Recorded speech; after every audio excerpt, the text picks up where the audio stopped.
This conference will now be recorded. I'm just going to go back over the names of people that did not call out their attendance just to see if anyone came in late. Alba Buendia. No. Two things Heiko Cornelissen. I threw it in, and I didn't pick it up because I was too scared. So you can just help me. If you are not a board member, can you please mute your line? Thank you. Shiv Das. Sonia Davis Roberts. Here. Michael De Valera. Vivian Dock. Renetta English. Lorinda Hooks. Mr. Hollader. Yes, sir. Thank you. Joyce Julian. Ralph Moreno. Richard Mullings. Marco Munoz. Veronica Ing. Laverne Nimmons. Nulo Adority. Ladisla Perez. Fausto Rodriguez. David Rosero. Lobsang Salaka. Dawn Sif. Jimmy Smith. Marlene Tapper. Chanel Thomas Henry. Toy Washington Simon. Edwin Wesley. All right, we are at 26 present, just enough for quorum. All right, so let's start going through the public participations. Okay, Jake DeGroot. Hello, can you hear me okay? Yes. Great. Thank you for welcoming me to your meeting. Hello, neighbors. I will be brief. I just moved in to 84th Street and 34th Avenue. I've moved from Sunnyside, where I've lived for many years, and I'm actually a Queens Community Board 2 member over in Sunnyside. I do still own a business there and live there for a while. So I want to thank you all for your work as volunteers on the community board. I know how much commitment it takes and how hard it is. So I really appreciate it, and I'm excited to get to meet all of you. I also know members of the public don't often come with just thanks and positive vibes. So I'm doing that today to kick off the meeting. I am a car owner, a pedestrian, and a cyclist. And I just want to say how much I appreciate and value the 34th Avenue open street. I know that in a lot of Jackson Heights Facebook groups, which I've recently joined, it seems to be fashionable to hate on the open street or to minimize its impact. But I, for one, and my family are loving it. I use it every day. My dog has met so many great friends there. In fact, the open street is one of the factors that contributed to my choosing to buy the home that I did here in Jackson Heights. So if Community Board 3 is anything like Community Board 2, I'm sure that opinions here on the board are split about the open street, but I just want to say thank you to the whole board for any and all support that you have given the open street in the past and in the future. Thanks, great, looking forward to meeting all of you in person. Thank you, Jake. Okay, next is Farah, I'm gonna butcher the pronunciation, Farah Hanaz Ferreira? Farah Naz, yes, Farah Naz Ferreira, hi. It's okay. Hi, everyone. Good evening. I am a student at CUNY Graduate School of Public Health, and I am speaking tonight because we need to improve the food environment in Jackson Heights.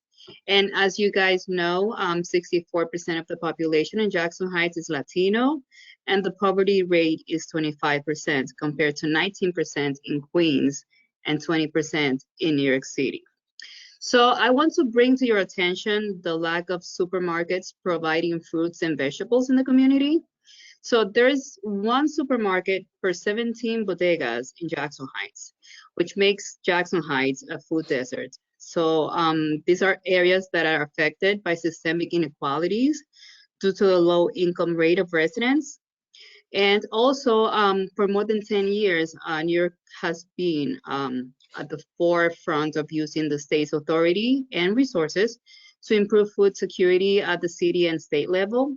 These efforts are geared towards making available, affordable, nutritious food to low-income New Yorkers.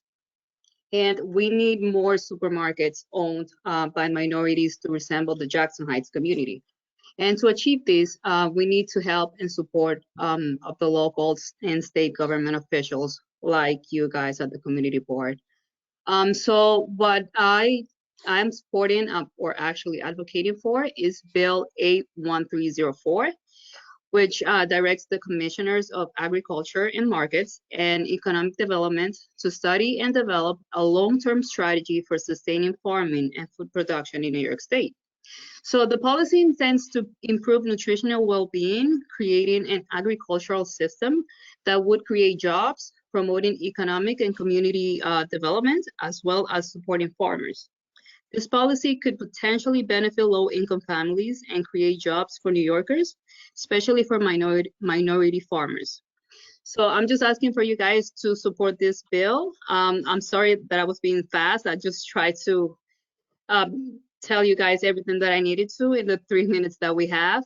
But I am actually a student in the Master's in Public Health. So thank you very much for the opportunity to speak to you guys. Thank you, Ms. Ferreira. All right, next we have Anya Predick, sorry. No worries. Hello, can you hear me? Yes. All right, thank you for having me. So I am a lifelong Jackson Heights resident, but I also do a lot of work in food policy. So a bill was brought to my attention. It's called the Home Kitchen Enterprise and Economic Opportunity Act, which is a mouthful.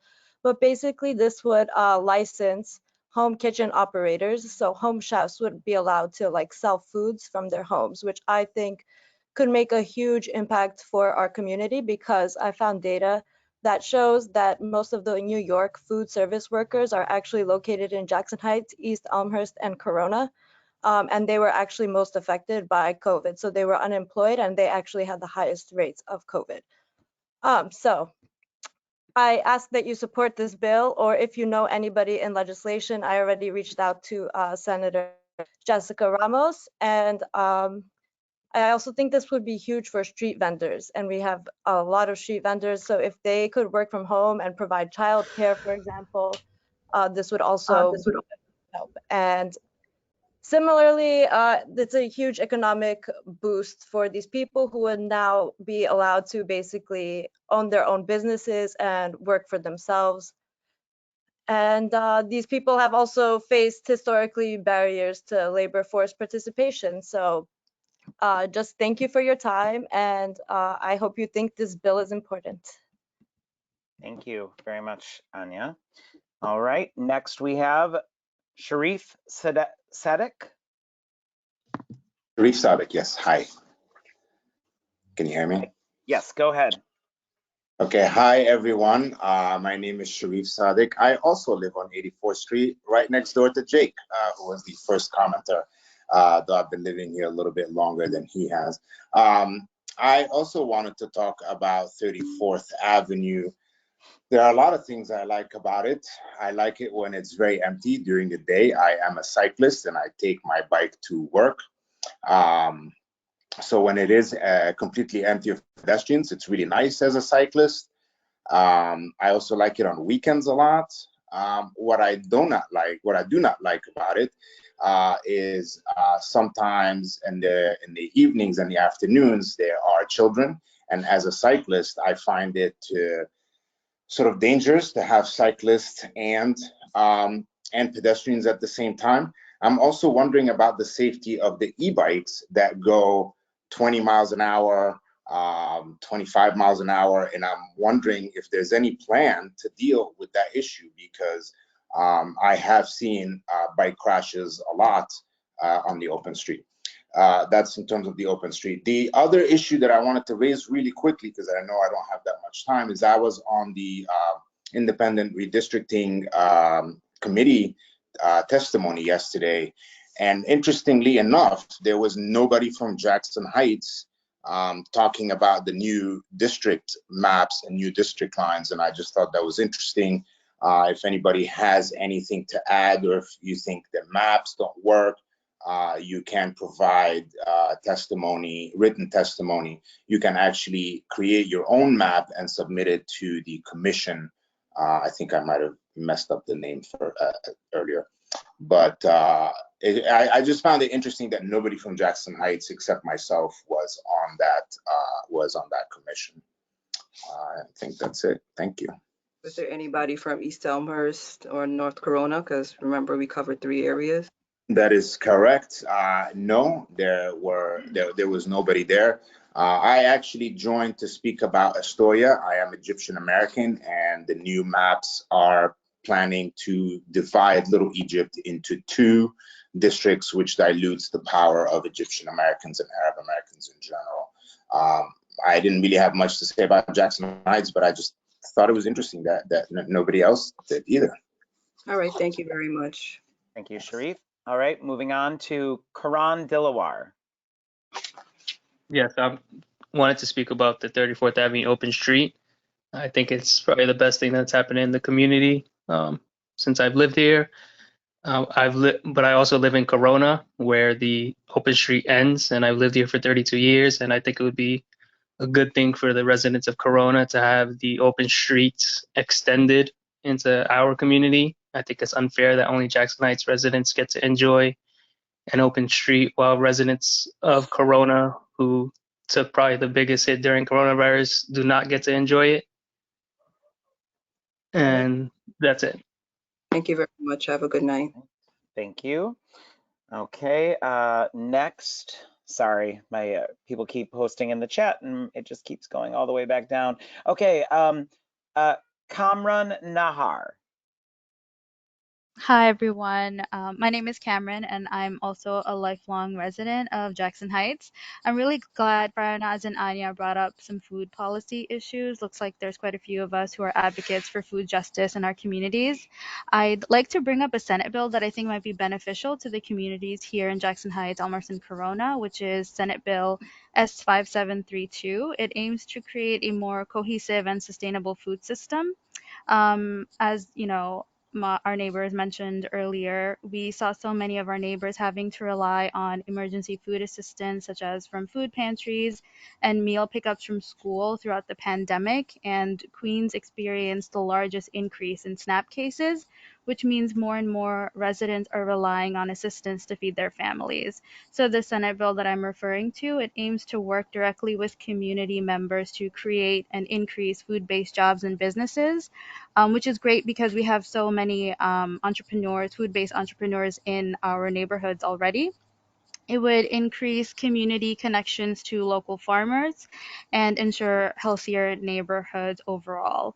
So as Anya said, we have so many wonderful food businesses here in our communities, and many residents work in the food industry already. I think the bill would be a great way to promote community engagement and empowerment while working to provide sustainable solutions to food-related issues. So the bill is currently in Senate Health Committee, and I'm hoping that when the time comes, the board and our neighbors will show their support for the bill. I will post a link in the chat. Thank you so much for your time. Thank you. Have a good evening. Thank you. Next, we have Suhani Lakosha. Hi, yeah, it's Suhani Lakhotia. That's fine, that's completely okay. So I'm a student at Columbia Journalism School. I'm doing my master's over there. And for my final thesis, I'm doing a story on religious treatment of the Indian community here. So I was looking to talk to a few Indians who are in Jackson Heights. If anyone's in the meeting right now, could they drop their email ID or some contact info so I could get back to them later and then interview them briefly?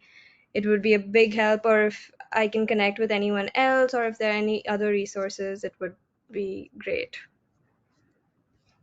Okay. Thank you. Thank you. All right. Next is Miggy Worms. I think, Miggy, were you able to call in with the number? There shouldn't be any number.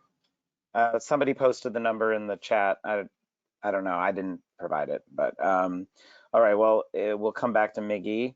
And just sorry, I'm just scrolling through here.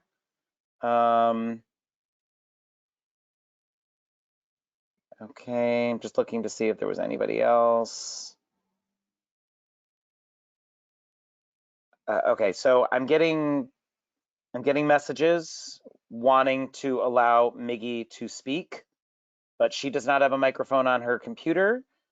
Okay. And wants the phone number. So unfortunately, Miggy, there is no phone number for the meeting. and it's only a link, and you only can get in via the link. Okay, just looking to see if there was anyone else. I think that is it. Okay, okay, so it looks like If you'd like to type Miggy. okay, yes. All right, I'm gonna read what she wrote, okay? Thank you. All right, okay, so, okay.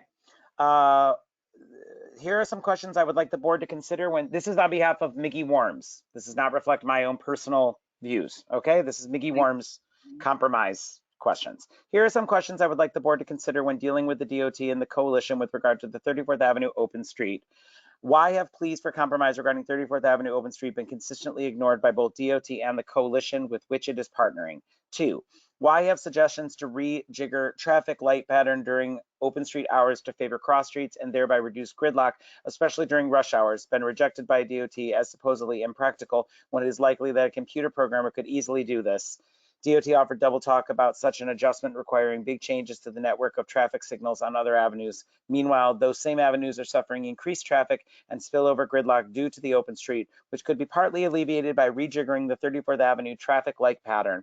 DOT cares more about this now malfunctioning network than about the actual traffic and gridlock conditions the open street has triggered on the ground in our neighborhood. 3, why is DOT allowed to promote anti-car practices such as improper barrier placement that de facto restricts access for elderly and disabled and traffic light pattern that causes increased gridlock during open street hours, when its mission is supposed to include facilitating smooth usage of streets, and it is also supposed to interface with those other city agencies that protect the interests of the elderly and disabled? 4, why must the hours of the open street be exactly the same every day, including weekends and holidays, even through other open... Sorry, somebody typed and I have to go back up.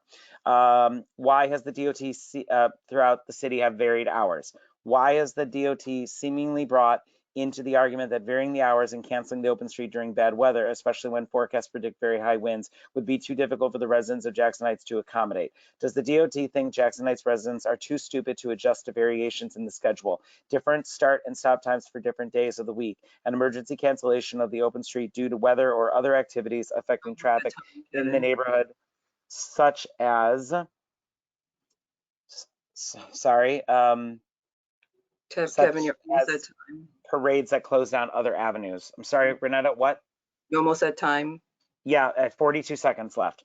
My Okay. thoughts on the open streets. Maybe the coalition is in cahoots with the real estate industry and wants to drive disabled and elderly residents and others from the neighborhood in order to quicken the pace of rental and owner turnover of apartments and private houses. Maybe the coalition and or the DOT wants to turn Jackson Heights into some experiment with car prohibitions, such as the idiotic plan for Northern Boulevard mentioned by Assemblymember Jessica Gonzalez Rojas in some campaign literature. It is one thing to experiment with new residential schemes, such as Jackson Heights as an English Garden-style residential community in the 1920s, when it was first being developed in Forest Hills Gardens, when it was first developed at a time when the land is essentially empty, providing a clean slate from which to start. Those who do not like the new ideas are then free to decline to move to such a neighborhood. And we are at time. Thank you very much. Feel free to read everything else that she wrote in the chat. All right, and I believe that closes out our public participation, Renetta. All right, thank you. And again, I'd like to thank our first vice chair, Edmund Rosenbaum, and our secretary, Kevin Hughes, for opening up the meeting. Good evening, everyone. My name is Renetta English. I'm chair of Queens Community Board number 3, and we welcome you all to our November 18th, 2021 meeting at 7 p.m. As you know, we went through public participation, and I'm thinking that our secretary explained the ground rules in regards to our meeting.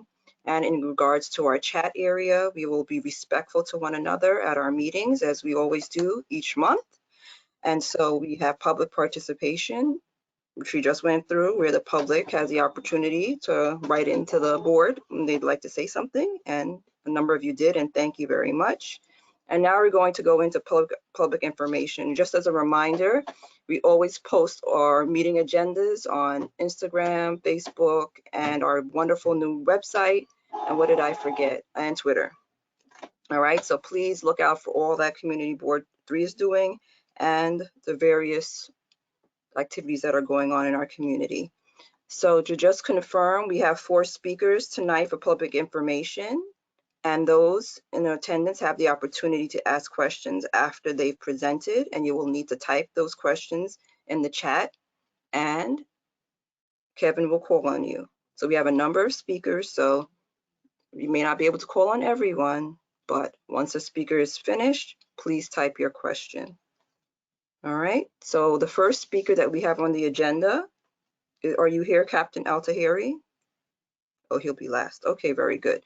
So again, do we have Queens Chamber of Commerce? Are you here, President Gretsch?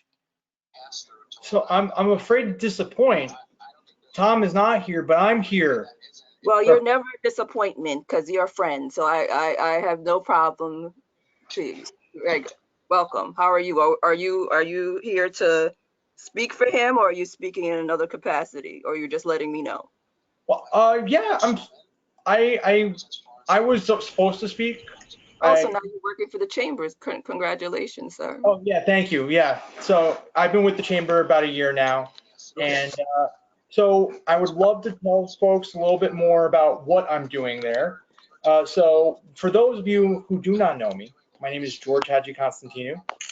I am a business recovery specialist with the Queens Chamber of Commerce. And basically, my position was created to help small businesses receive free resources to help them deal with the pandemic. We have free resources in business strategy, marketing, financial assistance, technological help, and many other areas. I am responsible for the zip codes of 11369, 11370, and 11372, and 11373, among others. And I have a colleague who's responsible for 11368 for Corona. So don't worry, we're not forgetting about North Corona. But yeah, I've been trying to do outreach to a lot of businesses in Community Board 3. I've been talking to a lot of small businesses about the Empire State Development COVID-19 Business Recovery Grant that many businesses could be eligible for. I'm also periodically aware of other grant programs that are going on. The Chamber of Commerce has a program to build free websites for small businesses. Sorry, is that everyone? Do you have a background noise going on, George? Yeah, there's some background noise in your microphone. Okay, give me 2 seconds, all right?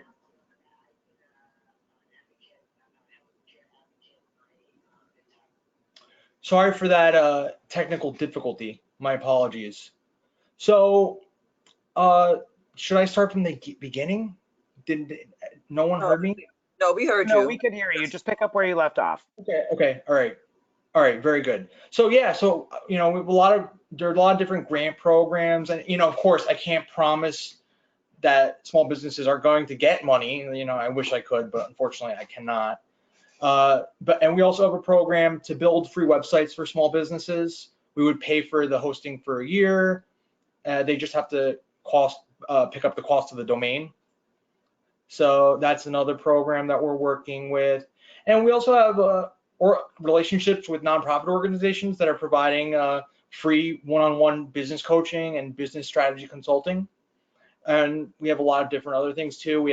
We're assisting businesses with search engine optimization. We have a technology specialist that has some expertise in social media management and implementation. So really, a business owner could tell me what their problem is, and I could try to help them solve it. So, if anybody here is a business owner, I would be happy to chat with them. My email is ghadji@queenschamber.org. I'll post that in the chat, and my phone number too. Yeah,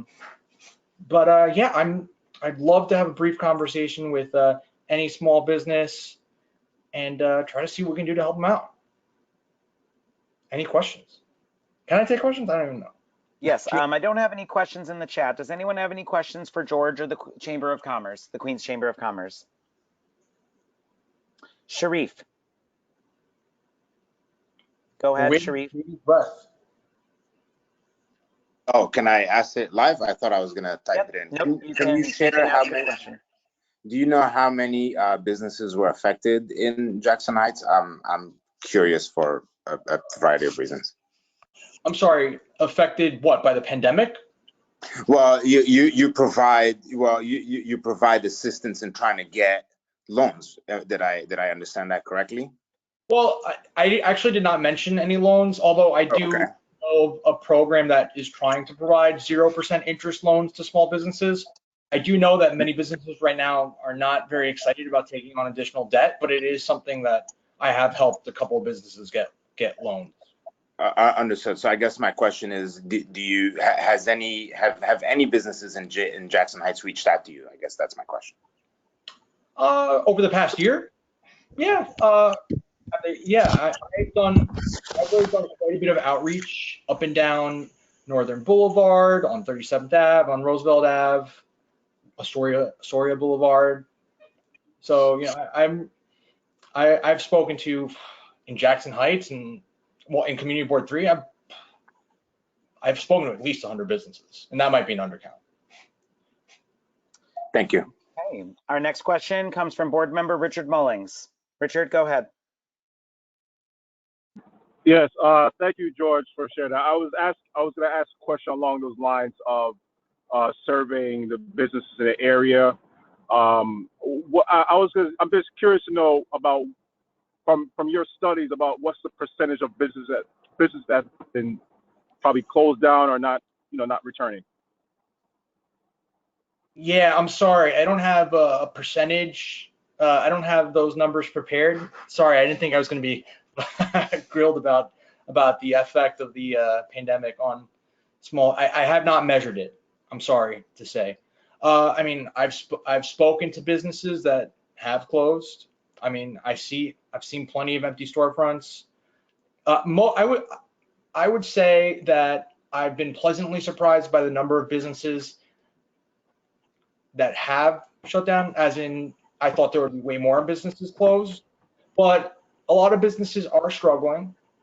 They still owe rent to their landlords, and their landlords are not giving them a break, not giving them a discount.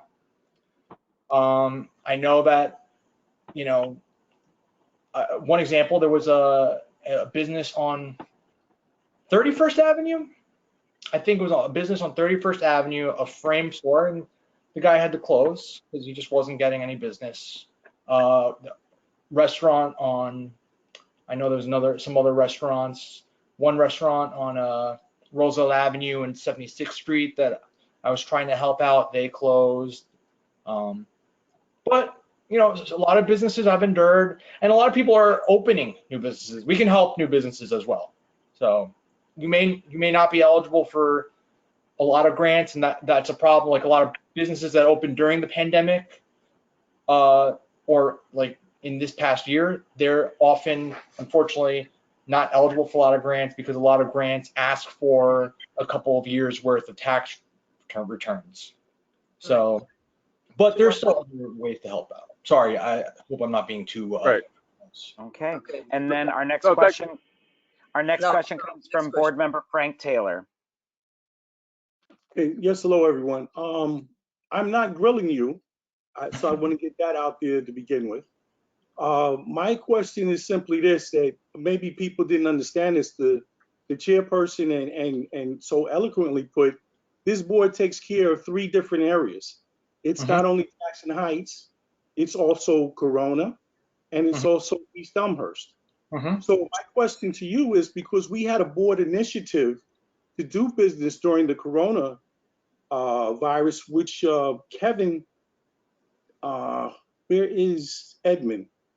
Edmund could probably speak to this better than I could, but was there anything done in coordination with Community Board 3 for all 3 areas, starting with East Elmhurst businesses, Corona businesses, and Jackson Heights businesses?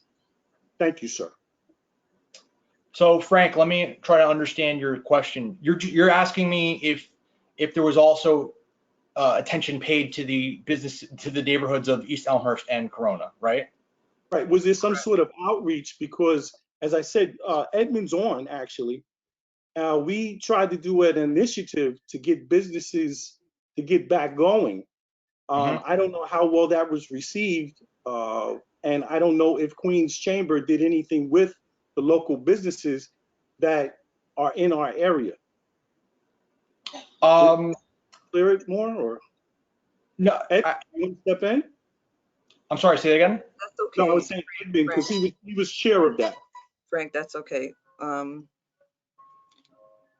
Yeah. So Frank, I want to reiterate that I've been to a lot of businesses in East Elmhurst, and I have a colleague, Giancarlo Diaz, who's been to a lot of businesses in Corona. I'm sorry I didn't bring exact figures. I'd be happy to provide that to you. I'll look it up. You're fine. Remember, I'm not grilling you. I just wanted to say there's other areas that need help also. Oh no, I understand that, Frank, and I've been up and down Astoria Boulevard, and I've tried my very best to make sure that I've been giving East Elmhurst their share of love too. So, and don't forget, I used to work for Assemblymember Dendecker, and I'm Great guy. Great guy. So, and I know the area, and I've tried my best, and I've helped a lot of businesses in East Elmhurst. So and my colleague Giancarlo's work is from Corona. So, and he lives and works in Corona. So he's been pounding a lot of pavement in Corona too. All right, we'd love to get a bank over here. We'd love to get a medical center over here. There's things over here that are needed. So we would love if you reached out, and we could reach out and start doing this process. Thank you for your time. Frank. Thank you, Frank. All right, one more question. Okay, yes. So this final question comes from Noah 34 Compromise. Noah? All right. Hi, good afternoon. There you are. Hi, Okay, good go ahead. afternoon, Kevin, Renata, everyone. Good afternoon. All right. My question was to the gentleman speaking, and I posted it on the comments just to be brief. If you can just share your information, and one of the other quick questions is if you also help in other zip codes that are in the Queens borough. Thank you. I'm sorry. I should be very clear. We are intending to help all businesses in Queens. It's just that my areas of responsibility, I just listed off I have other zip codes that I'm responsible for outside of CB3, but we help all businesses in Queens. Thank you very much. Yeah, and I'll post my information, and I'll stick around in the meeting if anybody wants to send me any messages through this. I'll answer them. Thank you. Well, congratulations on your new role, and all the best. Thank you. Thank you for your time, everybody. All righty. Renata, Okay. Captain Altahiri is here. Hello, Captain Altahiri. How are you doing? So you're next on the agenda. Welcome. Okay. Welcome. I'm sorry for a little delay. We had a shooting that took place on 103rd Street and 35th Avenue. Just to fill you in, I think it's important for you all to know this shooting, based on the information we have, which is tentative and obviously still under investigation, involves a dispute between rivalry gangs, Serenios versus Trinitarios. Obviously, we had that 10 people shot, which was caused, or the perpetrators were known Trinitario gang members. So something of my concern, something that we take very seriously. Obviously, any person shot either between gang members or non-gang members is something that we take very seriously. And our detectives are on the scene now. We do believe we have one of the shooters, so that's good. Two of the people that were shot are actually not likely, so that's also good. We hope we gather more information and hopefully strategize a little better on how we place our officers, so hopefully we could prevent more of this violence in the community. All right. Thank you for that information. I'm sorry to hear that. So again, welcome. All right. We currently do not have any questions in the chat as of yet. No, he didn't do a presentation yet. Oh, okay. Sorry. Okay. Get that book over there. He just wanted to let us know where he was, and unfortunately. Yeah. So, for me in particular, I mean, in regards to presentations, I always like, maybe put on information out there that's important for the public to know, but it helps me a lot, I think, as a commanding officer, where I hear questions from the public, specifically our business community, especially community leaders, because they understand the concerns and needs of the community, and that helps me do my job a lot more efficient. In regards to crime, for the 28-day period, we're actually even versus last year. We're 137 crimes versus 137 crimes last year. For year to date, we are up slightly, up 4% in crime. The good thing is we are down in homicides. We had 11 homicides last year. 11 people died last year as a result of a crime. This year it's only 4, so we have 4 versus 11. That's we're grateful for that. We hope to see no one actually be murdered or be victims of homicide. But versus last year, we're 4 versus 11. In regards to robberies, we're 215 robberies versus 187 last year. This year to date, we're up 15%. And for felony assaults, we're also up 24%, 335 versus 269. A lot of those were actually domestic violence related. As you know, I mean, I'm not trying to say this is the main reason, but during COVID, a lot of people were staying home. So I believe that was a result of, a lot of family members staying home, and maybe led to an increase of domestic violence incidents. And also due to the frustration that COVID situation, I think, caused a lot of stress in the households. For burglaries, we're actually down in burglaries. We're 120 burglaries versus 148. We're down 18%, which is really good. For grand larcenies, we're even, and for grand larceny autos, we're also even as well. I think we're heading a right start. If we look at our violence when it comes to shootings, we are down 6 versus 7 shootings. But however, in regards to arrests, we are up in gun arrests. We made 52 gun arrests compared to 442 last year. So we're up in gun arrests. So our officers out there are risking their lives and actually confiscated 52 firearms on our streets, the streets of North Corona, East Elmhurst, and Jackson Heights. In regards to I know, there was a couple of incidents in Jackson Heights, which I visited some of the business owners. There was an individual who went into some of these gold jewelry places and, snatched, one time he snatched jewelry amounted to about $40,000 worth of jewelry. And then he did the same thing again. So anything like that, I usually come out myself. I speak to the business owners and see what kind of maybe give them some tips on how to prevent some of this incidents, especially when it comes to security. Especially during this holiday season, I do see a spike in package thefts. So we do encourage our community members to be aware of that, especially when they believe they're going to receive a package, to look at their emails when Amazon does send a picture saying their package arrived, because there are people out there who are literally following these trucks and grabbing these packages. But I would love to leave it to the audience, see what kind of questions you have, unless there's anything further you'd like to hear from me for the community board. I do have 3 questions if you're ready to go to Q&A, Renetta. Yeah. Okay. Yeah. First question comes from Shelly Brevda. Go ahead, Shelly. Shelly, you can unmute yourself, please. She's unmuted. Shelly?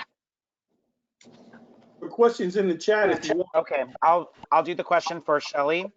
What can we do with the speeding e-scooters on 34th Avenue? Yeah, that question actually was brought up to me during the community council meeting. I noticed myself, due to the fact that 34th Avenue is closed, right?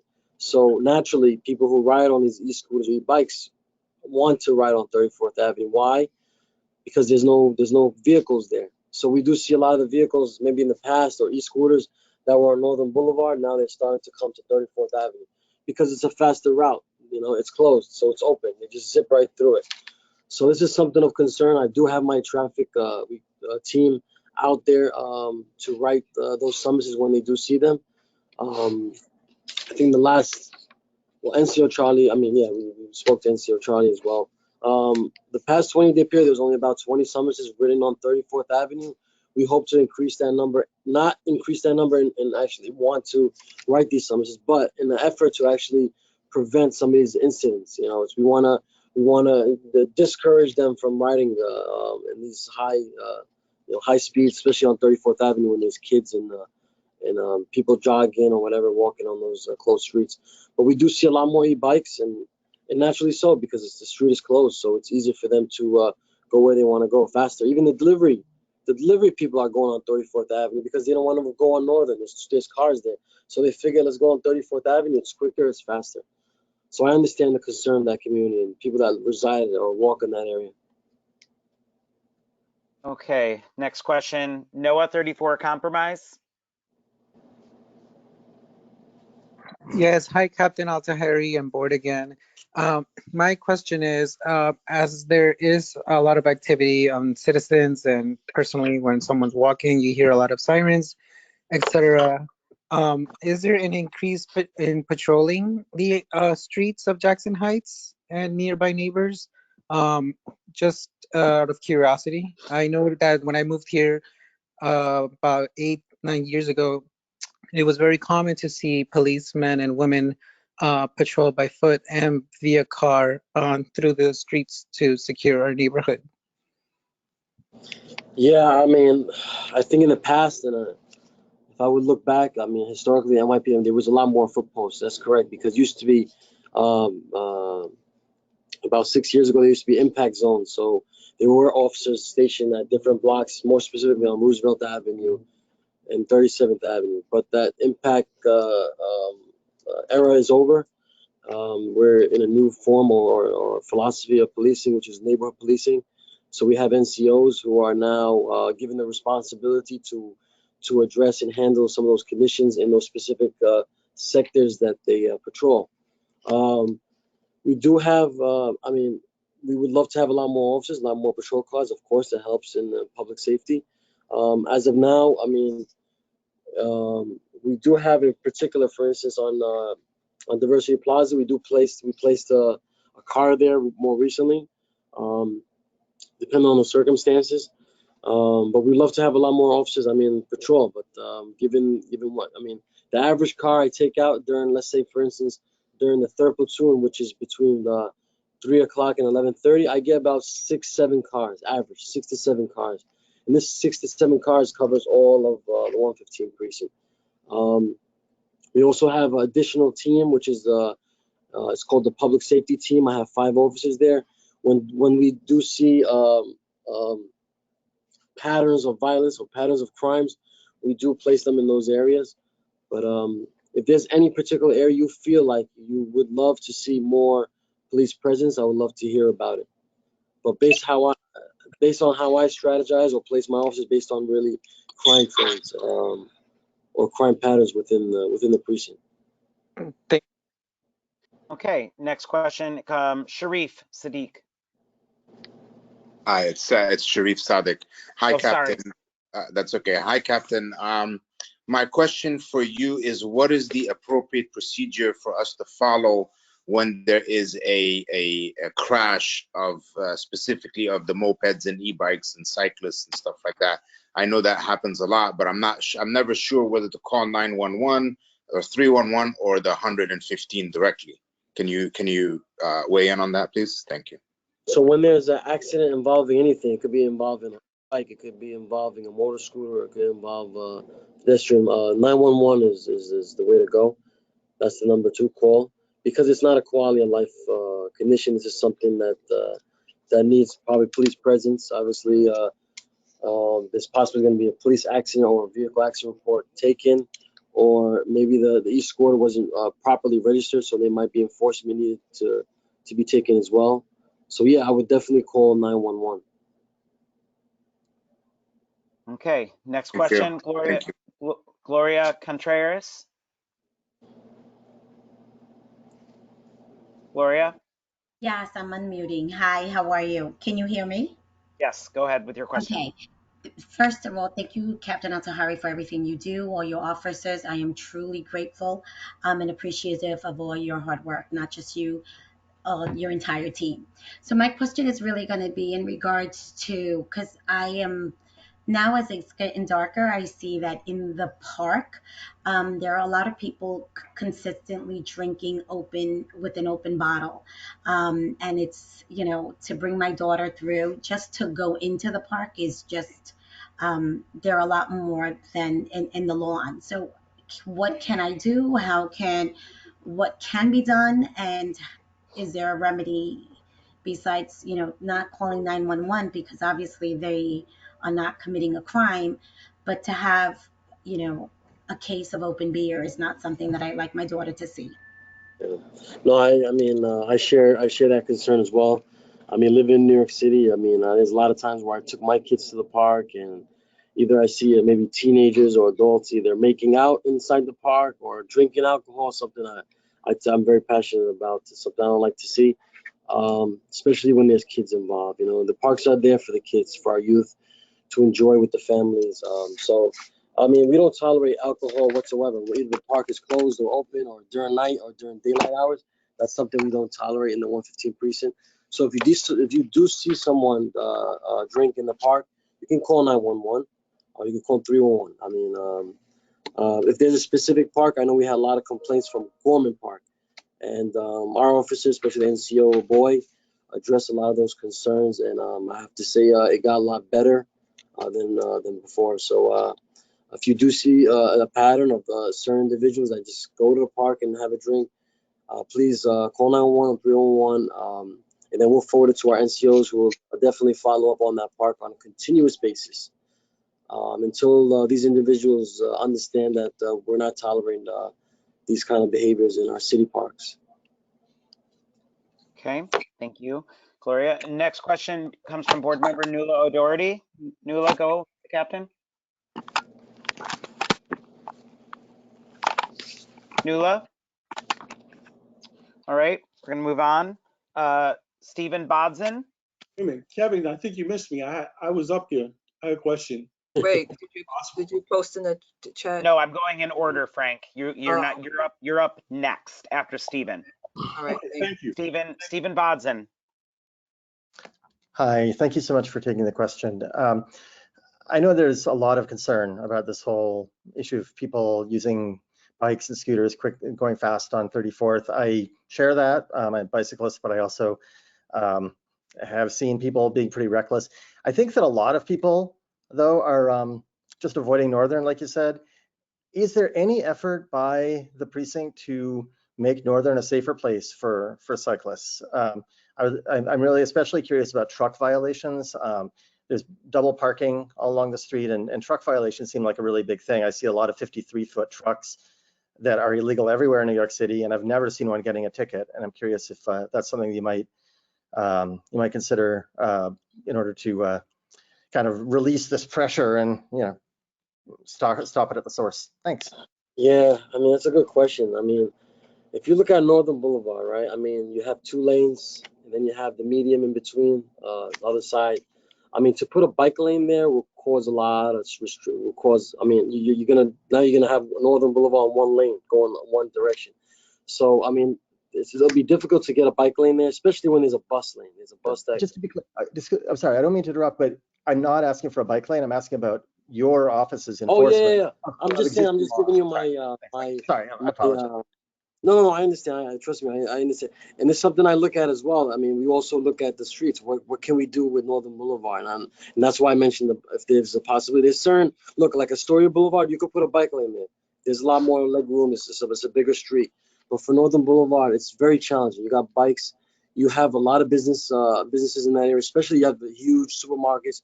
You have Rite Aid. You have CVS. You have a lot of big business establishments in that area, and I understand the frustration with the trucks. They can't find spots, so they double park, which causes a lot of congestion. Our traffic team, I mean, they have ran a lot of summits. I don't have that number in particular to give it to you, but they have addressed a lot of those truck violations. Now, trucks can park on Northern. They're not allowed to park on side streets or streets where there's residential areas, and that's the reason why you see a lot of these trucks either parked or stationed over there on Northern Boulevard, because they're not allowed to park on the side streets or in the other residential areas. But that's something I will definitely take note of, and I will pass that to my traffic safety sergeant. I mean, I appreciate that concern. I mean, the reality is, and like I mentioned before, a lot of the people are going to 34th Avenue, especially with these scooters and e-bikes, because it's a faster route. I mean, there's one way of doing things. We can educate people, right? You know, we could do that as well. And another thing is enforcement. I think once people can get a ticket, I think they will learn. I think they'll probably prevent them from doing it again, especially those that really abuse and go really fast, causing a hazardous condition for our community. All right, our final question will come from board member Frank Taylor. Go ahead, Frank. Okay, thank you very much. Captain, thank you for coming to the board meeting as always. Always good to see you. This is the thing I wanted to get into. People sometimes don't understand there's a difference between policy and enforcement. The police officers deal with enforcement of policies from the politicians, city council.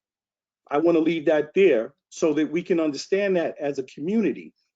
The other thing is that a lot of people don't understand that the 115th precinct is down about 75 officers. And it's been that way since we had Mr. Trump in office. And that has not been addressed. So when Captain goes in and does the TO, he's down 75 officers. We are not getting response times. We're not getting responses because there's no officers, not because of the captain. Captain, what can we do to restore, which is on the, Renetta, you could help me out with this, on the community board wish list? It's not called the 75 officers? Priorities. Right, on our priority list, to restore the 115th back to 100% effectiveness, which is having 100% of our officers that we already have a TO from the city to have. So my question is simply this: how can we get these 75 officers back into the 115th and protecting the 115th property? Yeah, I mean, I'm glad you brought that up. I'm surprised you had that number. It's of course, I got your number, man. You know me. Yeah, so we are down in that amount that you mentioned there compared to years before. So we look forward to getting more officers. I know there's police academies now where officers still in the academy, so hopefully we get some graduates. But to get back to that number, it's going to take some time to get back to the that number that we had prior. But what we hope to do is we hope to do a lot more with less. I'm a big fan of quality versus quantity. But at the end of the day, the more officers you have, I think the more we can do. Obviously, I mean, cannot deny that. But whatever we have, whatever officers that we have today, I assure you that they are committed to your safety. Whatever I can do to help in the best of my ability to ensure that you have the best. We're providing the best service that we can available to us. But obviously, you're reaching out to the local politicians, the police department. Sometimes you're writing letters. I mean, I mentioned as a commanding officer, we always send out an email or notify our superiors about our frustrations and what, if we need more officers. But I believe it's not just the 115. I think there's a lot of precincts throughout the city that are in desperate need of more officers. But thank you for that. Thank you, Captain Altahiri, for coming tonight. We appreciate all you do. We appreciate all what the officers do there at the precinct. And as you said, you have a policy. If people want to get in touch with you, they can, correct? Oh, of course. I'm always I'm here for everyone. That's it's not really. It's a lot of people say, "Oh man, thank you," but it's what I do. That's what I signed up for. So it's my responsibility, and that's the job I take. So I'm here to serve you. So feel free, please contact me. All right, thank you so much. Wait, did you want to say something, Sonia? Or no, Mr. I think Chairs? Well, let me not say it. No, because you know what? It's not on the. Okay, no, thank you. Okay, you'll talk to Captain Altahiri one-on-one with your question. Well, I know I was trying to reach him several times last week, and I could not get him get in touch with him. And it was about 3 or 4 times. I went to the precinct a couple of times. I asked him to call. So that was not a go. But I'm just gonna leave it at that. Oh, okay. I apologize for what's your name? I'm sorry. What's your name? Sonia Davis Roberts. She's the co-chair of our public safety committee. Meets. Oh wow. Did we? Baron, you were there. Hold on. I have Baron Gonzalez. Yeah. Oh, did you leave a phone and contact? I'm here with my community affairs office. Because they were saying you Yeah, can't. several times. But you know, we'll talk. We'll get a Okay, chance to please talk at reach some point. out to me. My cell phone is 917-783-4211. Please call me direct. No problem. I was just speaking to Gonzalez here. He said he remembers you, but unfortunately he said he tried to get back to you, but he didn't have your contact information. But I apologize for that. Okay, thank you so much, and thank you, Sonia. And anything else, Captain Al-Tahiri? Miss Reed, anything? I just want to thank the board and appreciate your support, not only for me but for the 115 precinct. I mean, end of the day, we can't make this community safer without both our cooperation. As long as the police and the community work together, I think we can do amazing things. So thank you for your support as always, and especially Mr. G is always, Yes. Thank you, Mr. G. Thank you, everyone. Thank you, everybody there and everyone else. Please, thank you. All right, have a great evening. You too. All right. You run out of take care. Okay, bye-bye. So the next speaker will be the Council of Airport Opportunity. Are you here?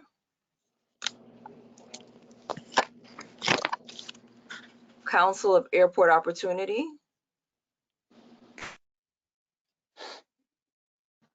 Hi, everyone. This is Andrew Campbell from the Council for Airport Opportunity. Can you hear me? Yes, we can hear you. Do you have a presentation? Yeah, well, we just wanted to give everyone an overview of the Council for Airport Opportunity and the services that we provide to the community. Go ahead. And I just want to thank you. Just want to thank you for welcoming us to the meeting today. So for those of you that aren't aware of the Council for Airport Opportunity, we are a nonprofit, and our mission is to connect the local job seekers surrounding LaGuardia, JFK, and Newark airports to the job opportunities at the airport. So what we do for the job seeker, from the job seeker perspective, is we offer career counseling, resume workshops, interview skills workshops, cover letters workshops, and then ultimately we are able to offer job placement services for candidates that are qualified for the job opportunities that are available at the airport. So we have a team of account managers that connect with local employers at LaGuardia Airport, find out what those employers' needs are, and then we go out to the community and educate them about those opportunities, and then with the idea that we can hopefully place individuals that are interested and qualified for these job opportunities. The ones that aren't qualified or aren't interested that we interact with, we want to make sure that everyone is making their trip to us worthwhile. So if you don't have a high school diploma, we'll be able to make a referral to a GED program or task program that can help you get that skill set needed that you may be lacking to work at the airport. Or we may be able to refer you to another job placement organization that helps people for off-airport opportunities, because that's what your interest may be. So as everyone's probably aware on this meeting is that LaGuardia has been under redevelopment for quite some time now, and it's exciting that we're going to have a new terminal opening up probably in March, April, late spring, early summer, and we're going to have a lot more opportunities as well. So we just want to make sure that the community is aware of them and are able to access those opportunities through the Council for Airport Opportunity. I also have my colleague on the call as well, Verdia Noel, and Verdia is the Director of Business Development for CAO, and she can talk to you a little bit more about how to actually access these services. And happy to answer any questions once we're done here. Yes, thank you, and good evening, everyone. We do have a number of positions that are available at LaGuardia Airport right now, and we're excited as well to let you know that during the pandemic, of course, our offices were closed and we worked remotely, but at the present time, we are back in office at 3316 108th Street. That is our LaGuardia Career Center, which is in the Elm Corps Youth and Activities Building on the 3rd floor. Now we have an account manager there by the name of Jennifer Morales, and I will put her name, and also her email address and phone number in the chat before I leave this evening. We have a number of positions available, and we do prepare job seekers for being able to be successful and reach out for these jobs. At LaGuardia at the present time, we are canvassing and recruiting for customer service positions, passenger service, flight attendants, team members for food service and retail, as well as bus operators, CDL drivers, security guards and security officers, cabin cleaning and baggage handling, just to name a few. Now, some of these positions do come with supervisory jobs as well. The idea is that you connect with the council, connect with CAO, and get in touch with our career center, or you can email me. I will put my email address in the chat as to the best way to connect. But also, the offices are open now, Monday, Tuesday, and Thursday. This Monday, Tuesday, and Thursday, every week, 9 to 5. In the meantime, you can connect with us on Facebook, Instagram, Twitter, Indeed, and our website is www.caonynj.com. I'm happy to put all that information in the chat for you tonight.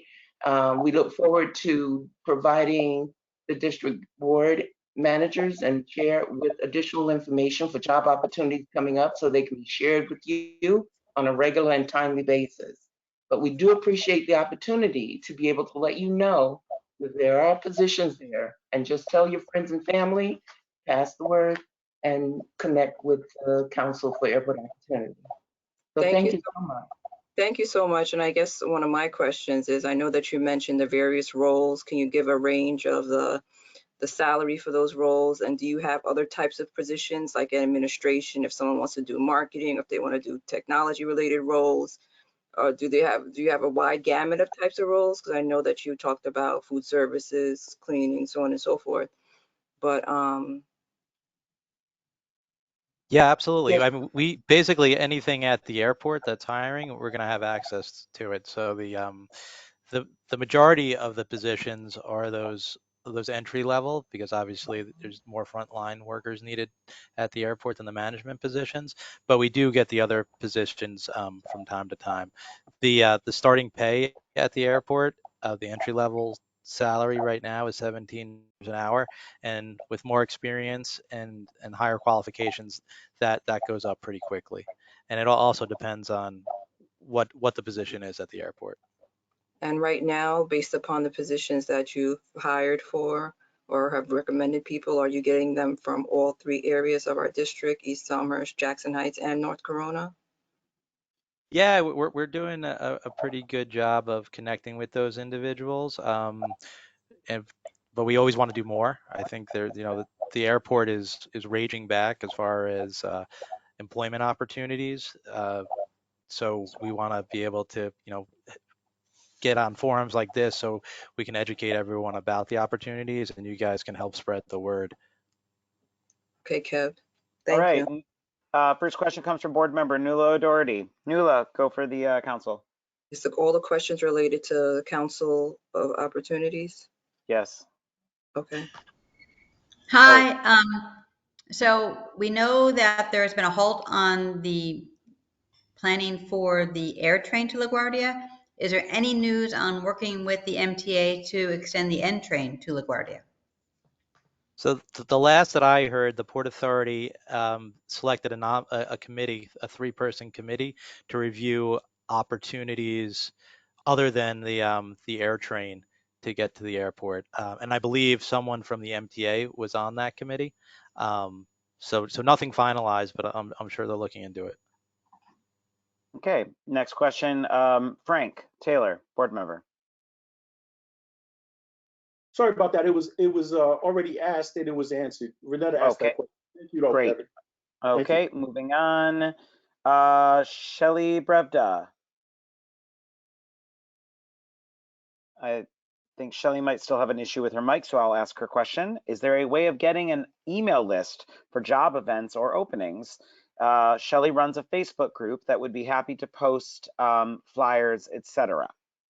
Oh, that's great news. Yeah, Shelly, if you can just provide us with your email address, and then we'll put you on our listserv, and you'll get all the updates. We typically send out a job blast to our community partner organizations every Thursday or Friday with the events, the recruiting events that we're doing the following week. So if you can just get Verdi or myself your email, we can get you on that list right away. Okay. I don't have any other questions in the chat. So I just want to. Wait. Oh, I'm sorry. There is another question from board member Michael De Valera, and this will be our last question. And just one more question. In regards to applying for jobs, is it only online, or can they drop off their applications at Elm Corps, or fill out an application at Elm Corps for a particular position? You can fill out applications at Elm Corps. We do have a few computers dedicated to online applications if that's something that you're interested in. Okay. Michael De Valera, go ahead with your question. Michael? All right. Kevin, I have a Yes, quick... I did. I just wanted to know whether or not are any of the positions that you are offering, are they directly related to working with any of the airlines with travel benefits, or are they just basically the service side of the airport? We do get opportunities directly with the airlines. I'm not sure if we have any right now. Verdia, you know this better Yes, than me we do. at this point. We have the flight attendant positions right now, but the most of the positions are on the service side. They do the employees are working directly with the airline crews, and one of the ways of coming in as an entry-level frontline worker is that you have an opportunity to work for that airline before you actually can apply with them. But they've seen what you can do. Your skills are apparent to everyone, and you're obviously able to apply for those jobs with the airline directly. We do have some companies that offer flight benefits, but that is something that's discussed at the time of hire, and we don't have those positions at this present time. But they do become available, and I did hear just this week that one of the companies we're working with does offer flight benefits with their security line of work.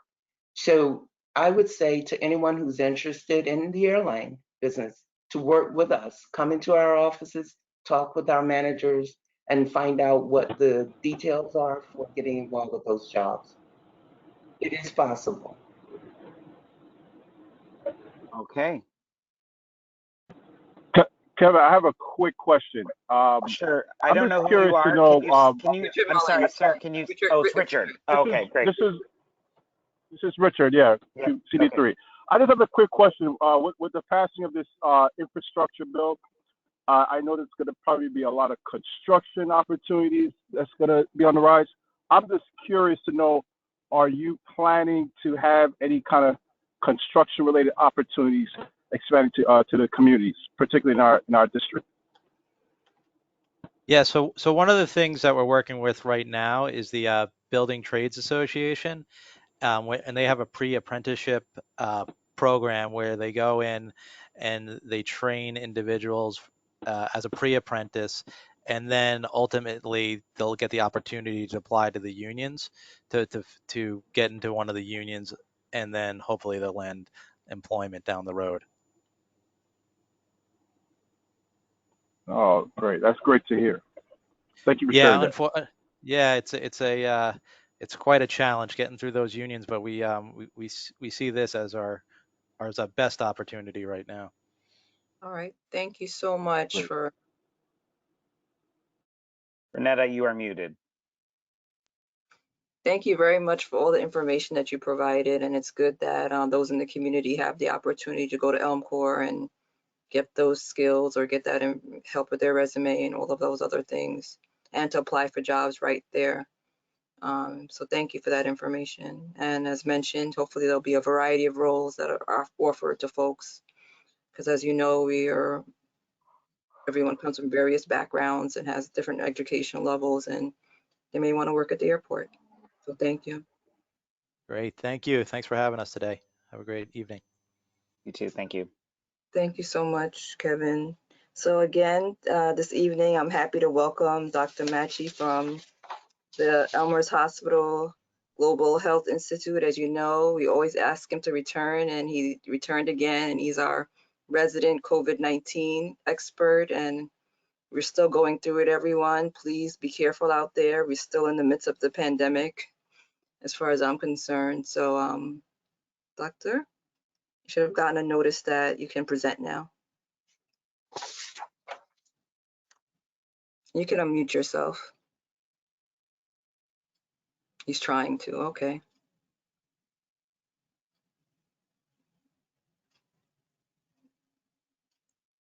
When you click the mic button, because right now you have to do it yourself because we're not,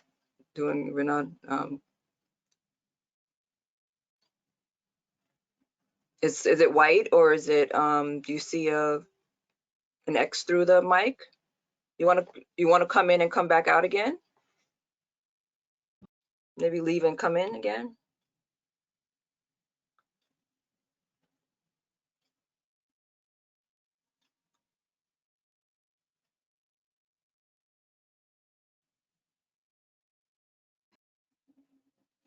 Yeah, so try to leave and come back in again. Are you there? 'Cause I don't want to drop you because I don't know if you'll be able to get back in.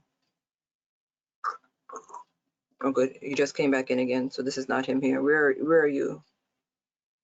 This is where is he? Do you see him? Because he came back in again, Kevin. Okay, great. Where is he now? Let me see. Okay, here he goes. Let me make him a presenter now. So you need to unmute yourself and put your mic on, Dr. Okay.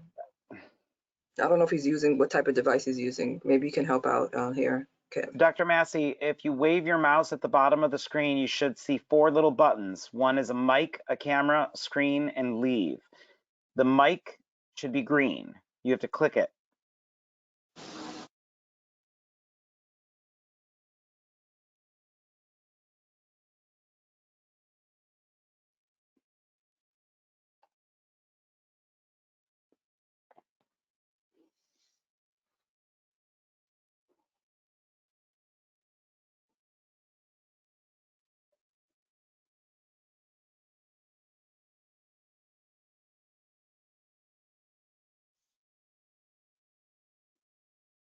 Okay, I think, oh, we had a green mic.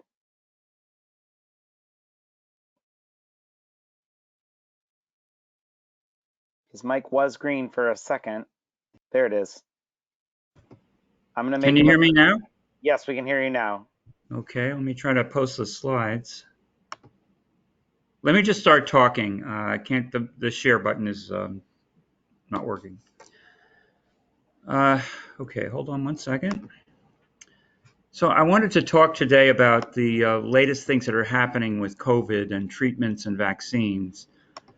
Do we have your slide, Dr. Machi, or do you want to email it to us for us to show it? I sent the slides earlier today. All right, so I'm going to look for them and I'm going to put it on the screen, okay? All right. Let me just keep talking so I don't waste everybody's time. First of all, there are medical conditions which are indications for a third dose of the vaccine or a second dose of the J&J vaccine. This is not the booster dose. These are vaccines that are required for people who have these medical conditions. So these are people who are on chemotherapy for cancer or any other hematologic malignancy, people who've gotten solid organ transplants, people who've gotten stem cell transplants within the past 2 years, people who are born with primary immune deficiency syndromes, people with advanced HIV infection, that means a CD4 count less than 200, and anybody who's receiving high-dose corticosteroids, that's over 20 milligrams a day of prednisone for more than 14 days, as well as alkylating agents, antimetabolites, et cetera, or if you have end-stage renal disease. So if you're not sure if you are in any of these categories, it's a good opportunity now to just speak to your doctor and be sure you know whether you qualify right now for another dose. Now, in addition to that, of course, there's the general vaccination, and this has been expanded. Most recently, the expansion has been down to the age of 5, so everyone who is 5 years old or older can get the Pfizer vaccine. Anyone who is 18 years of age or older can get the Pfizer, the Moderna, or the Johnson & Johnson vaccine. Boosters, that is people not for immunodeficiency states, but for people who are particularly high risk. These are available for Pfizer and Moderna for anyone who's 65 or older, and anyone who's 18 or older who either lives in a long-term care facility, who has an underlying medical condition like diabetes, for example, who works in a or lives in a high-risk situation like working in a long-term care facility. You should get a booster at least 6 months after you got your last shot. Which boosters you should get? Any of the COVID-19 vaccines authorized in the United States can be given as boosters. So if you started with one of the vaccines, you can get one of the others now as a booster. If you got the Johnson & Johnson vaccine, you're also eligible for a booster if you're 18 years or older. This one you should get at least 2 months after your last shot. The Johnson & Johnson vaccine wanes a little bit more quickly than the other two. So rather than waiting 6 months, you should look to get this booster after 2 months. Which booster should you get? Any of the vaccines can be the second shot after the first Johnson & Johnson shot. So to summarize this. Sorry, I have it on the screen if you want to look on there. I don't know which slide you're up to, what number. Let's see, I'm on slide 6. Okay, so if you, just to summarize what I just said, so the Pfizer vaccine is approved for booster, is approved currently for anyone over 16. That is, although the primary vaccines are approved all the way down to age 5, the booster starts at age 16. The third dose for immunocompromised is after 28 days rather than after 6 months. The booster for people who are over 65 or between 18 and 64 who are high risk or have an occupational exposure is also available. Moderna has been approved for people over 18. If you've gotten 2 doses of that, the third dose, if you're immunocompromised, 28 days after the second dose. If you're over 65 or between 18 and 64 and you're high risk, the third dose should be after 6 months. Johnson & Johnson, again, over 18, and the second dose should be the first dose given to anyone who's over 18. So I know that's a lot of information to hang on to, and a lot of this is going to be changing as we go forward over the next few weeks, but this is basically good news. This all represents a recent expansion of who can get the vaccines and what the boosters should mean. So into the future, within the next few days, boosters are likely to be approved for all age groups, regardless of underlying medical disorders. So all those age cutoffs are probably going to go away very soon. The CDC is discussing this tomorrow. It's likely that fully vaccinated will pretty soon mean people who've also now gotten their booster. It may soon no longer mean you've gotten 2 doses of Pfizer or 2 doses of Moderna or 1 dose of Johnson & Johnson, but you've also gotten the booster. That will soon probably be a requirement to consider yourself fully vaccinated. And again, this is being discussed tomorrow by the CDC panel. It then goes to the CDC for final approval, so that will probably happen next week. Now, let me say a word about monoclonal antibodies. These have been available for almost a year now.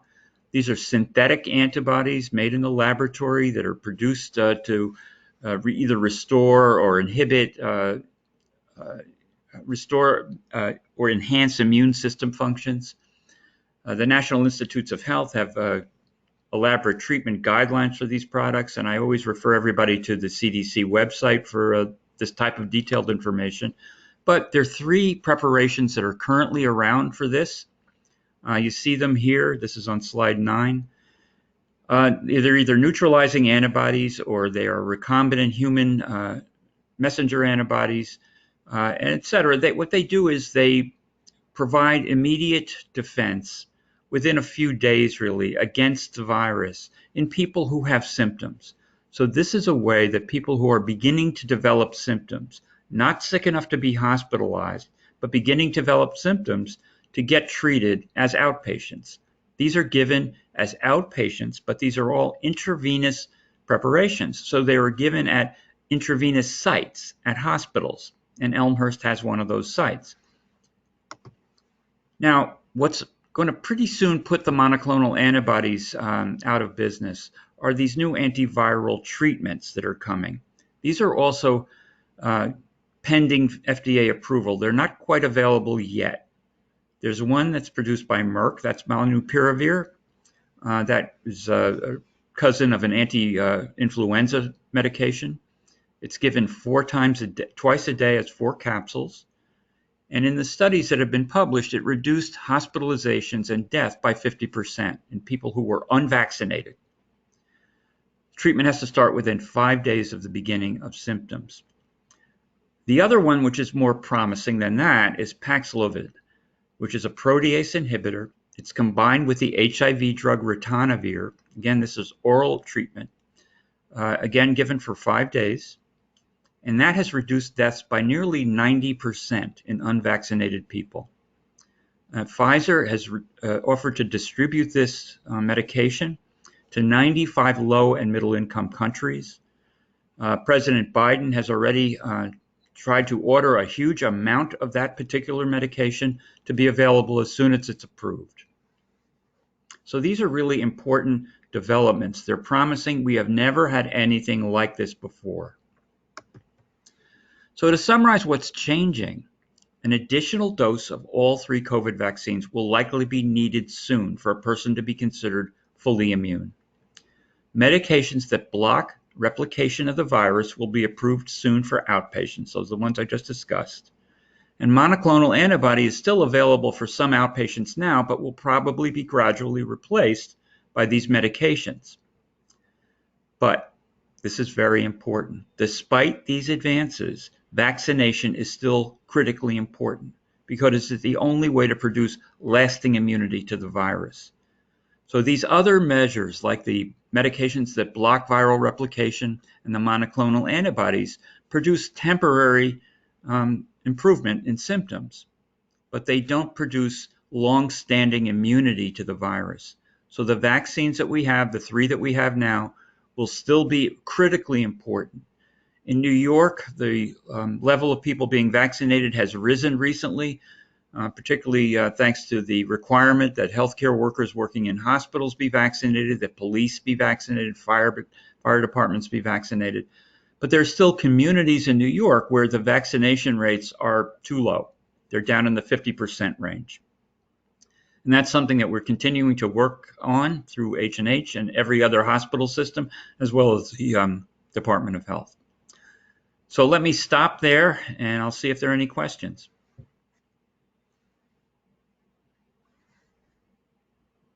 Kevin, are there any questions? Yes, I'm here. Sorry. Yes, Arthur, Tyler, board member, go with your question. Yeah, I'll read my question. The question is about the COVID booster. And does the hospital recommend we mix or repeat the maxim? For example, I got Moderna in January, and it does seem like it's the best. You agree with that? And Dr. Massey, should I repeat and get another Moderna, or should I go to the Pfizer for the booster? Well, both are available in various places right now. At our hospital, they're giving only Pfizer. And, the recommendation is you should probably repeat with the same vaccine. But if you have trouble accessing Pfizer, then get the Moderna as your 3rd dose, or vice versa. But it's very important to not waste a lot of time if you're due for the booster to get that booster. It's critically important because we know that although the Moderna vaccine is a little bit better in terms of how long it produces an antibody response, by the end of 6 months after vaccination, both Pfizer and Moderna, the antibody response drops really significantly. So getting that booster of either is really important at that point. So I would encourage you to get either, but if one is more convenient for you than the other, get that one. All right. All Next right, question thank you. comes from. Next question. Thank you, Arthur. Next question comes from Lisa Masulam, board member. Okay. All right. Hi, doctor. My question is, it's personal, so I had I'm due for a booster. It's been about a little bit over 8 months, and I had the spike, to see how many antibodies I had, and I was greater than 2,500. So should I hold off?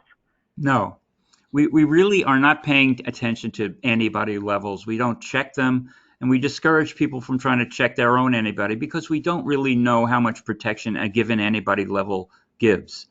So you should, regardless of your antibody level, you should get that booster now. Okay. All right. Thank you. Sure. All right. Next question comes from resident Sharif Sadek.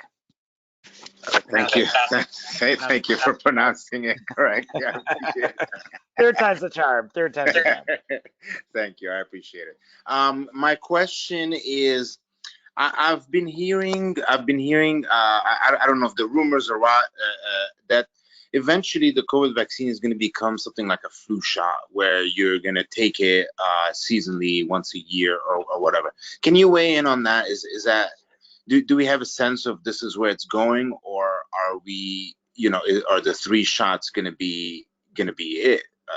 I don't know if we have enough info. Of course, there's a lot of guesswork, and depending on what month you ask that question, you can get a different answer. What's going on right now in Western Europe is really scary because they have high vaccination rates in a country like Germany, and they're having a huge spike. So any prediction that these current vaccine guidelines are the end of it, I think is kind of treacherous right now. I would anticipate for the next couple of years, we're probably going to require annual vaccination. Whether it's going to go beyond that and become like the annual flu virus vaccination, we'll have to wait and see. But the vaccines are going to get more effective. They're going to get more accessible, et cetera. So, hopefully the answers will be very clear to us. But right now, it's important, if you're due for a booster, to get that booster. Thank you very much. I appreciate that. Sure. Thank you, Sharif. Next question, board member Richard Mullings. Go, Richard. Okay, thank you, Kevin.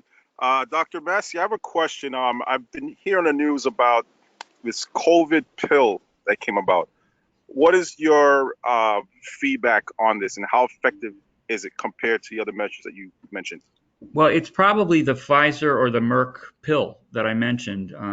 I'm not sure which one you heard about, but the Pfizer drug is Paxlovid. That's the one that's more effective. The Pfizer, yes. Either of these drugs are real breakthroughs. They're not available yet. They haven't been FDA approved yet, but they probably will be pretty soon. And they, again, just like the monoclonal antibodies, are designed for people to take if they begin to have symptoms. After you begin to have symptoms, you have 5 days to start taking these medications. And the Pfizer drug in particular seems almost unbelievably effective. It was 90%, 89% effective at eliminating the risk for hospitalization and certainly eliminating the risk of death. Now, again, I want to reemphasize that if you haven't been vaccinated, none of these drugs take the place of vaccination. But those drugs are definitely a breakthrough, and they are going to be coming soon. All right. Next question comes from Michael De Valera. Yes, doctor. Thank you for joining us. Sure. You mentioned that it was 89% efficacy in the unvaccinated. I wanted to know whether or not they had done a test on those who had been vaccinated. And my second part of the question is, if people stop the treatment mid-process, does that give the virus the opportunity to mutate and become resistant? Like some people have become, you look at tuberculosis and they stop their treatment midway, and then, it costs us $100,000 or $200,000 to try and get them right because all the drugs that we have are no longer, it doesn't work. So I'm just curious about that. The answer to your second question is definitely not a good idea to stop those treatment courses halfway through. Those were established during early preclinical trials. And as far as the first question, just remind me exactly what you wanted to know with your first question. You mentioned that it was 89% Right. effective on those That who was were in unvaxxed. unvaccinated people. Right. That was a So I study in wanted to know unvaccinated. Right. Has it what been happened to studied in those. vaccinated people? Exactly. Those studies haven't been published yet. They're Okay. currently undergoing those studies because, as everybody knows, we have seen cases in vaccinated people. So we have to establish whether those drugs will be a critically important alternative for people who get infected after they're vaccinated. I suspect that once those drugs are FDA approved, they will be used also for vaccinated people who get symptomatic. Okay. And then how is it that we determine symptomatic? Because a lot of times people feel, or at least they're asymptomatic for the first couple of days. So, you Right. know, like, do we have to just start testing ourselves like every day to No, see, I like, think oh, I've got a cough. Oh, these I drugs think I have were a little bit these of drugs were temperature. started. These drugs were studied not in the pre-symptomatic phase, but in the symptomatic phase of the infection. So, are symptoms COVID? We only know that if you're actually tested for COVID, and that's why the 5-day grace period to start treatment is very good for these drugs. They work even if they're not started for 5 days. So there's time to be tested. And that would be really important to get that test to be sure you're actually taking these drugs for what's wrong with you. If you happen to have the flu and you get sicker from the flu, well, Paxlovid isn't going to help. So it's important to distinguish what you do have. But the symptoms within the first couple of days of symptoms of both COVID and flu are pretty similar. So it's important now as we enter flu season, if you start having those symptoms, that you be tested really for both, but certainly that you be tested for COVID. And the Perfect. Thank testing you is very much. really available lots of places now. Perfect. Thank you very much. And Renata, thank you very much for having the doctor on. This is fantastic. No, he's phenomenal, and I'd like to thank him for being here. As always, we really appreciate your time, Doctor. Thank you. My pleasure. Anytime. Well, that's wonderful. Thank you. And so again, I just want you to repeat for folks. I know some people are in the midst of where they're being required by their job to take the vaccine, and some people have only taken the one shot. Can you explain the importance of taking both if you've done Pfizer or Moderna? Yeah, well, the second shot is really needed to provide adequate protection for Pfizer or Moderna, as well as for Johnson & Johnson. The second shot is crucially important. And as anybody who's gotten a second shot, you often have more of a reaction to the second shot. And that reaction is indicative of your immune response to it, which is good news. So really, you can't stop after the first shot. And one worry that I have is that people who were sort of coerced to begin vaccinating will manage to not get their second shot. And that is not going to be good if that happens. So once you start on a course of vaccines, be sure you complete that course. And now be sure you know when you should be thinking about a booster. And remember, if you have any of those underlying conditions that often represent really significant immunodeficiency, your booster should be a month. It's not a booster, it's a third shot after 1 month after your second shot with Pfizer or Moderna, and a second shot 1 month after your J&J shot. All right. So thank you again, and have a wonderful holiday. You too. Thank you all. Thank you, Dr. Massey.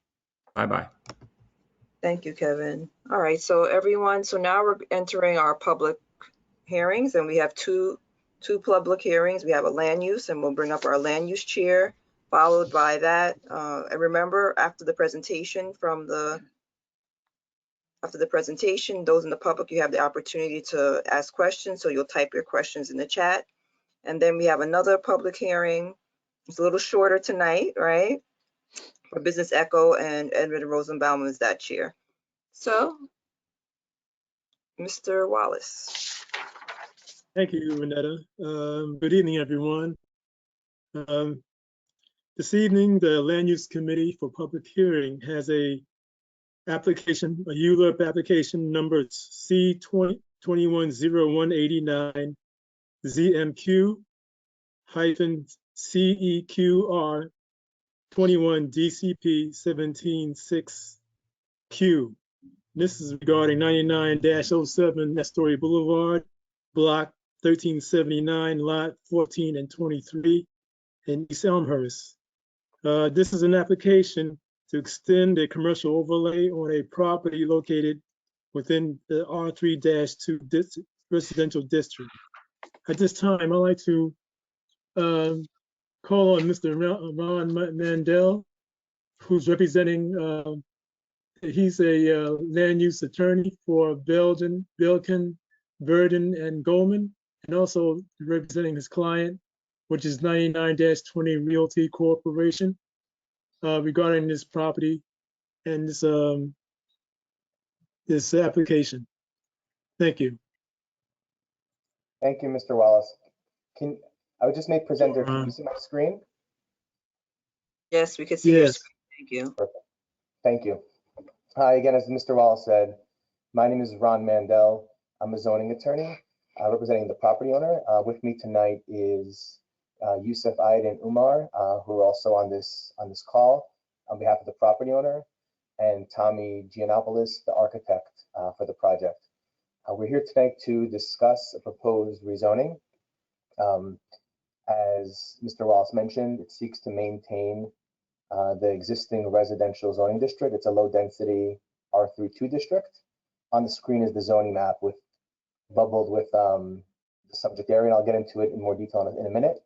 So this R32 district would remain, and we're proposing to map it with a C23 commercial overlay. The site's located on Astoria Boulevard between 27th Avenue, there we go, and 100th Street. As you likely know, Astoria Boulevard is a wide street. It measures about 130 feet in width. The rezoning area, which is the triangle in the middle of the circle, consists of 4 tax lots, lots 17 and 23, which are vacant and undeveloped. Sorry, not vacant, but they're undeveloped, and lots 14 and 15 are improved with residential buildings. 2 of the 4 lots are owned by the applicant, the person who filed the rezoning.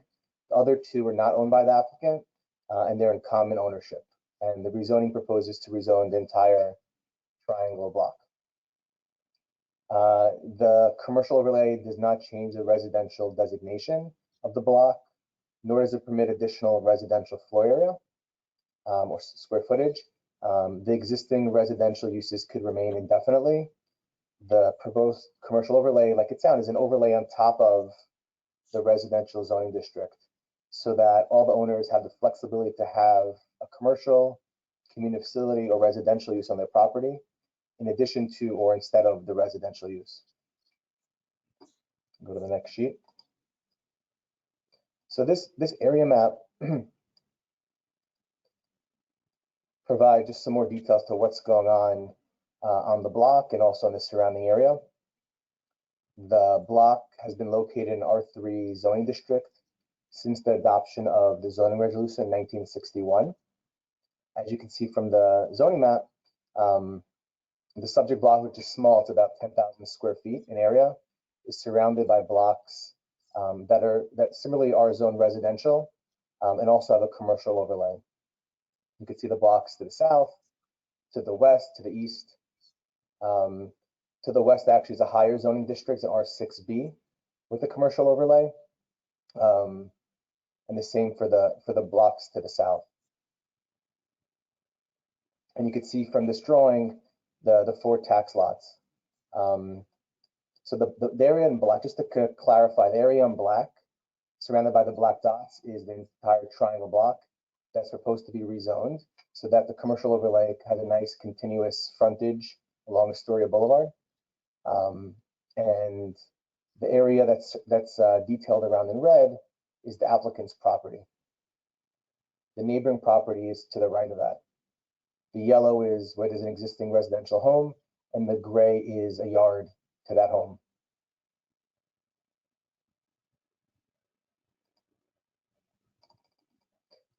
The purpose of this drawing is just to show the proposed zoning change map.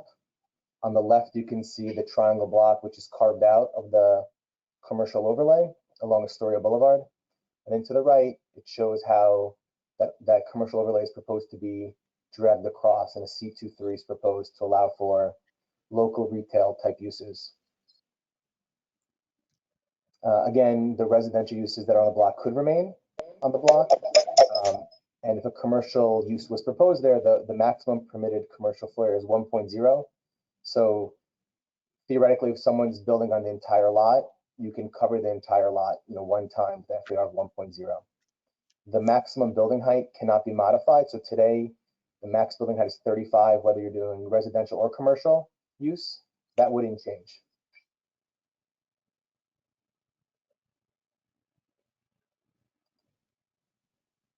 This shows you, sorry, I mentioned before the 1.0 FAR. So the applicant site, which is in the bold black line, is proposed. There's one building there now supposed to be demolished, and for a one-story building to be built on that portion fronting Astoria Boulevard.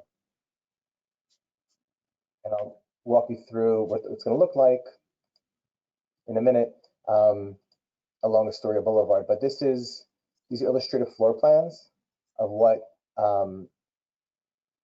the applicant's contemplating to do. It's still too early. We're a few years away from actually building this and tenanting out the space. But it gives you an idea as to what could be done with this space. So again, it's a small project site. It measures about 5,500 square feet. The whole block measures about 10,000 square feet. And this shows you how these local retail uses are proposed to look like.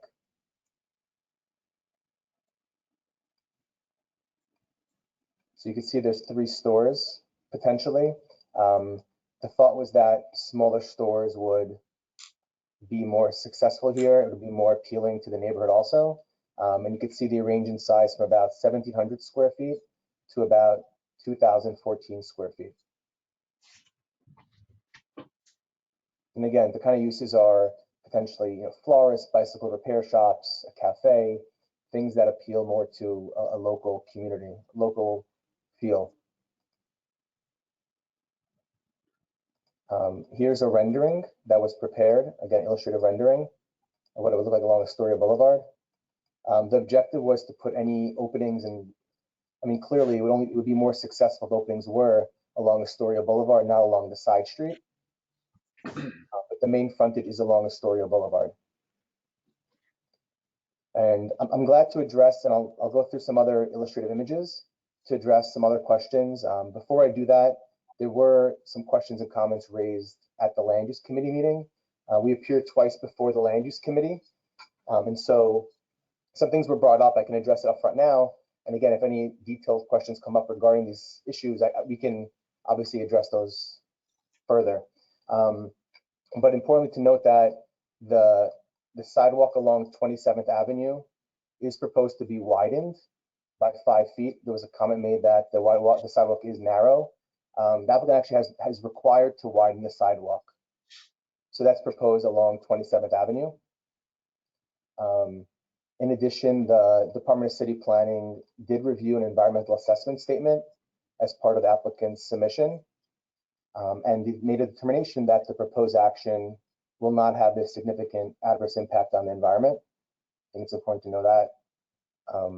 In response to comments raised at the Land Use Committee meeting, the applicant did confirm in writing that they agree to work with the community board to identify prospective tenants and try to find uses that the community thinks would be appropriate here. I think it benefits everyone, both the ownership and the community, if there's tenants, that people want to see there, and if the community board could help us identify those prospective tenants, we're more than happy to work with the community board. In addition, a comment was raised about potential changes to the bulk, the size of the building. The applicant did agree to return to the community board if the bulk of the proposed commercial building was materially modified. That's fine also. We're happy to share any information we have as things progress. Again, it's still early in the process, but we agreed to do that. And lastly, and importantly, the neighbor, I mentioned before, there was an existing residential building next door. The neighbor who owns the house next door was concerned, rightfully so, with construction that would happen on her block. The applicant in response did agree to cooperate with her and work with her. And to that end, they agreed to enter into an agreement with her in writing, a protection and access agreement. Before any demolition were to start at the site, we would work with her The applicant also agreed with respect to that agreement to pay for her legal and engineering expenses in connection with reviewing any plans once those detailed plans were prepared, so that she did feel comfortable and steps were taken to protect her house and make her more confident about what was going to happen next door.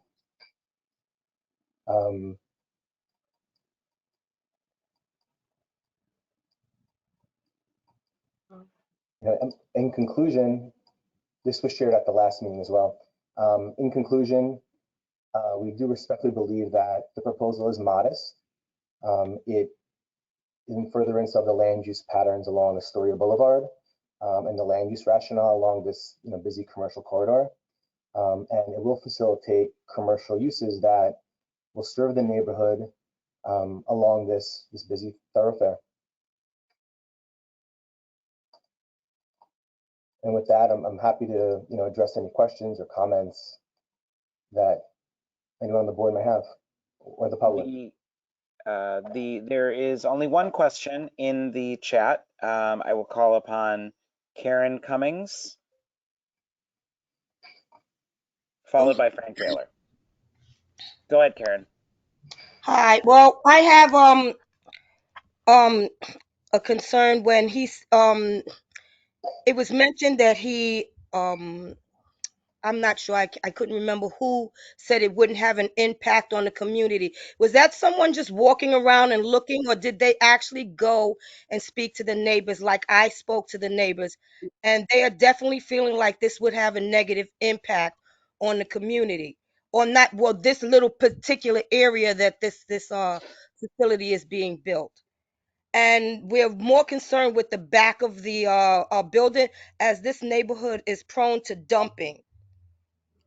And I have a lot of problem with them dumping on my property. They just dumped yesterday 3 bags of garbage, and if a building is there where there's no visibility, it makes it more likely that they're going to dump more and more and more. And I really want to know how much people went out and spoke to the community, and not just your people saying, oh, well, this can be done, that can be done. I researched and looked into the framework of this house that is built. It's a frame house. There are 3 types of frame house. Do you have an engineer? Did he study that? Did he figure out if these houses can be separated? The beams go from my house to the other house. They don't go on the length of my house. They go crosswise from my house to the other house. That's another issue. I'm not hearing any of these things that are being mentioned and that are being studied. And if they are, who's studying them? Where's the reports? Where's the information that I know that once this is done, my house will still stand? And who's speaking to the community? That's Okay. what I want to know. Who's speaking to the community? All right. Thank you, Ms. Cummings. We'll have the applicant. I'm sorry, Hamlet. Can you respond, please? Mr. Mandel. Sure. I can't speak to the dumping issue. I'm not sure what Karen's referring to in terms of dumping. Obviously, no one. I'm sorry, because you don't live in the community, so understandably you can't speak to that. I'm sorry. I won't interrupt again. I apologize. I think it's important to know. I mean, the applicant also is invested in this community. They've been there for 25 years. They bought this lot 10 years ago. They're business owners in the neighborhood for 25 years. So it's not, where is the dumping happening? I mean, maybe is it happening on your property or next door? Where is it happening? The dumping is happening on the whole triangle. If you ask your client, they can tell you that they still have to clean garbage out of the dumping. So if they can't dump it there, they're gonna dump it where they're used to dumping it. They just had a situation in the news between 101st Street and 102nd Street where there is a large amount of dumping. That's in this community. So what I'm saying is that if you are truly interested in the community, you would know what goes on in it, not just what you want to do. Ron, it's Yusef. If I can say something, Ron? Yeah, please. Hey, so and Umar can speak more about this than I can. We do have 4 or 5 full-time porters that monitor not only our property, but the entire block, that they go around, they collect shopping carts, they sweep the sidewalk, they clean the lot. So we are keeping an eye on it. And if Umar wants to add something, are you there, Umar? I guess we lost Umar, but yes, we are monitoring, Karen. We do have a pretty big crew that goes around, and we take care of the dump. It is obviously not happening from us. We don't know who it's coming from, but we I do didn't have a say it was crew. happening from you, because if it was, Exactly. that would be a whole nother kettle of fish. Exactly. But we do have 5 or 6 porters that monitor that vacant lot, and we try our best to keep it as clean as possible. Well, they dumped garbage today, and if it wasn't for the fact that the sanitation came and picked it up, it would still be there. So there was 3 bags of garbage. I know that I had some concerns in regards to the rendering. I know that you had this image there, and if you scroll down some more, then you have this, right? But then you go down some more. I really, similar to how you had that beautiful drawing that you had on the first 2, I was expecting to see something similar, to know how it would look, the building right up against the house that that's next to the one that you're going to take down, to how it would look. And I don't know if this rendering is really sufficient for me personally, but I just wanted to put that out there, because I know this is something I mentioned at the committee meeting. All right, Kevin, there's some other questions there. Frank Taylor, board member. Yes, hello. First of all, I'd like to thank Ms. Cummings again for participating in your rights as far as the neighborhood and standing up for your rights. I appreciate this to no end, to hear from you, and honored to stand with you. I actually went to the site myself to go look at it. I'm retired law enforcement, and I own my own construction company. And I looked, and I see your concerns, and those are very real concerns, because it's 2 houses, but it's 1 building. Yes. As Ms. Cummings has said, the beams go across, not up and down. They're across, so there's 1 beam for both buildings. So There's no such. Excuse me, sir. Let me finish, please. So how in the world you intend to do this? I don't know, but I did hear something that I did like today from you guys, and you said that, I just want to verify this, that you're going to pay for her engineer and her attorney, Miss Cummings' attorney and Miss Cummings' engineer. I heard you say that. Is that correct? That is correct, and we put it in writing to the community, to Ms. Cummings and to the community board. And if Mr. Wallace has the letter, he can read it if you'd like to, or I can read it. I would like to, but I'd like to just finish a second, sir. Sure. These people are of her choosing, and is there some sort of monetary cap that she's under for the engineering firm and for the law firm? So we said that, first of all, we're not going to do any demolition work until we enter into an agreement with her, number 1. No, sir, I would just like an answer to the questions. Yeah, I just want to make it clear. Not like we're going to demolish it and then make a deal with her. We're going to first. I'm not asking that, sir. I did not ask you that. I asked you very simply, is there a cap on her choice of engineering firm and her choice of attorney? That's all I asked you, sir. We simply say in the letter, so long as it's reasonable, we cover it. What's reasonable? Sorry. Aaron, what do you want the cap to be? I mean, what do you want it? I'm not looking to. I'm just, sir. We have no issue. We have no issue. She can hire anyone she wants. Okay. She can hire anyone she wants. We'll pay for it. Again, the only reason we put reasonable in there is because obviously we're not going to hire someone who's designing like the skyscraper. Whatever the engineer's charging her to review the structural plans and our proposed plans, we will pay for it. All right. Okay, Frank. Thank you. Next Kevin. question, Megan Rockwell, board member. Yes, good evening. I had two questions. One of them, Renetta already asked. I think we would all appreciate to see a rendering of the other sides of the building, including what it would look like, how it abuts the neighboring residential properties. One, is that available? Prepare renderings, it's very, we could have, I explained to the chair that we could have one done. It's just very time consuming, and so it has not been prepared yet. Is there an overhead one? I know you had I'm not a zoning attorney, or an architect, so I apologize, but do you have a rendering from overhead showing how close the building gets to the house next door? It's directly adjacent to it. It's directly Can I adjacent interrupt? Can I interrupt? Actually, I'm the architect.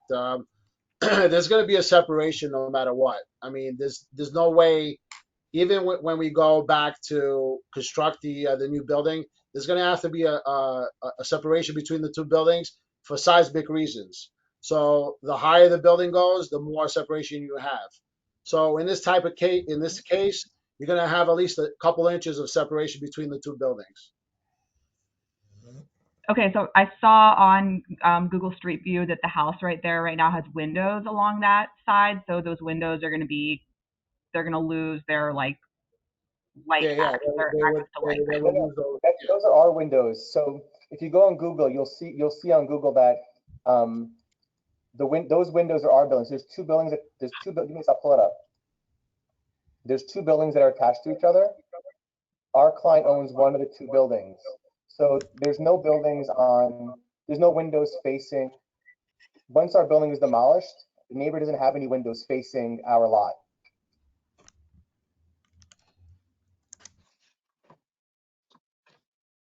Does that make sense?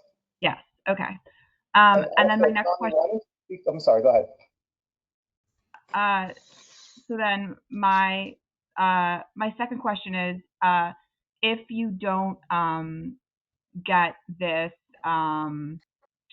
if this application isn't approved, what is going to happen to the residential property that your client owns and the two tax parcels or lots next to it? What's going to happen? Is a smaller building going to be built? Is it going to be remain as is and not the portion along Story Boulevard is not going to be developed? What's going to happen if you don't get this?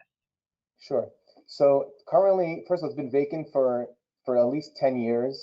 I think even before our client bought it 10 years ago, there's an advertising sign there. I understand it was also a dumping ground. So anyway, for the last 10 years, it's been vacant. It doesn't make sense to build a new residential building along Astoria Boulevard. The existing home was built, a very long time ago. And so the options are either to leave it vacant indefinitely, or one day in the future, if it made sense, to build a residential here. But again, the residential would likely be bigger, be taller than this one-story commercial building.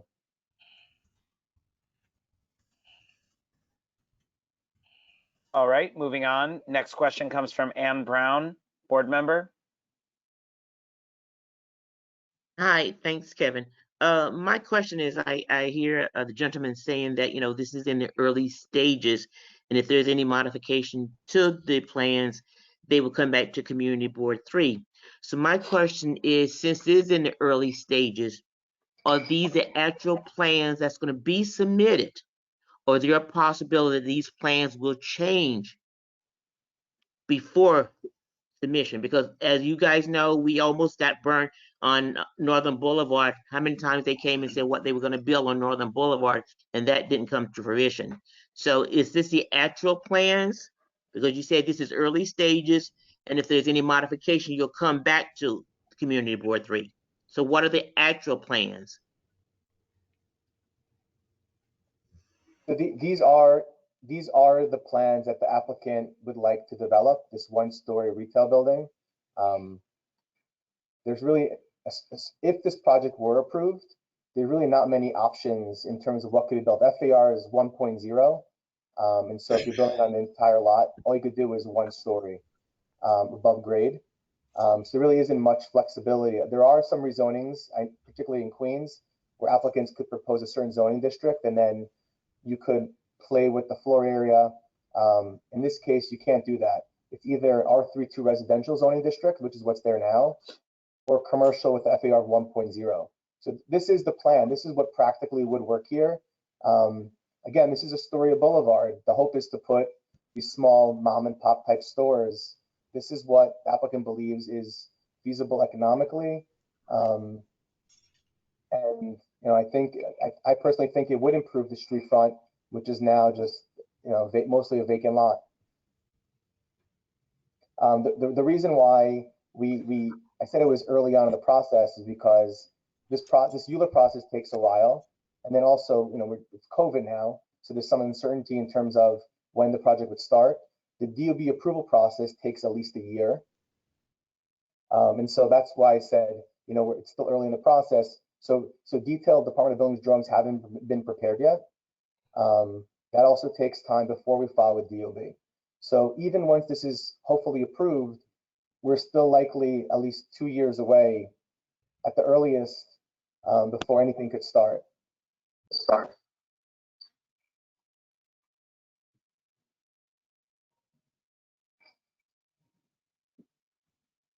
Okay, Kevin, is it? Oh, sorry about that. There was wind gust. Okay, next question, Mark Burmester.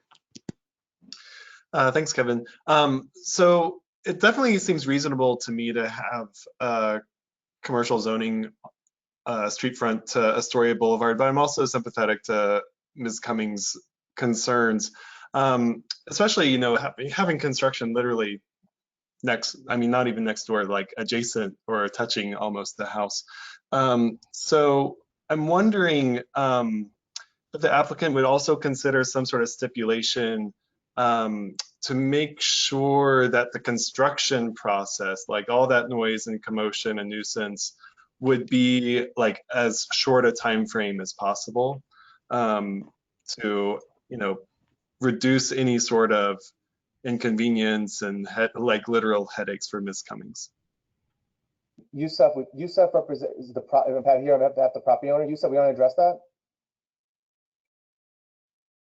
Sorry about that, just unmuting. Yeah, we're absolutely open to that. Yes. So I believe Tommy, the architect, mentioned installing monitors to reduce noise. I don't know if you want to take over to explain what you were talking about earlier, Tommy.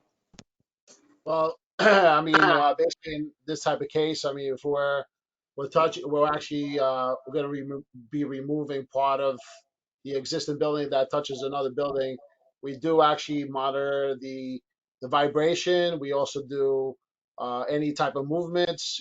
Typically what we do before we start the construction process, we do a pre-construction survey where we go into the building, the existing building, and we actually take photos, take a video, and then also during the time of construction, we monitor the movement of the building. If there's any movement, any type of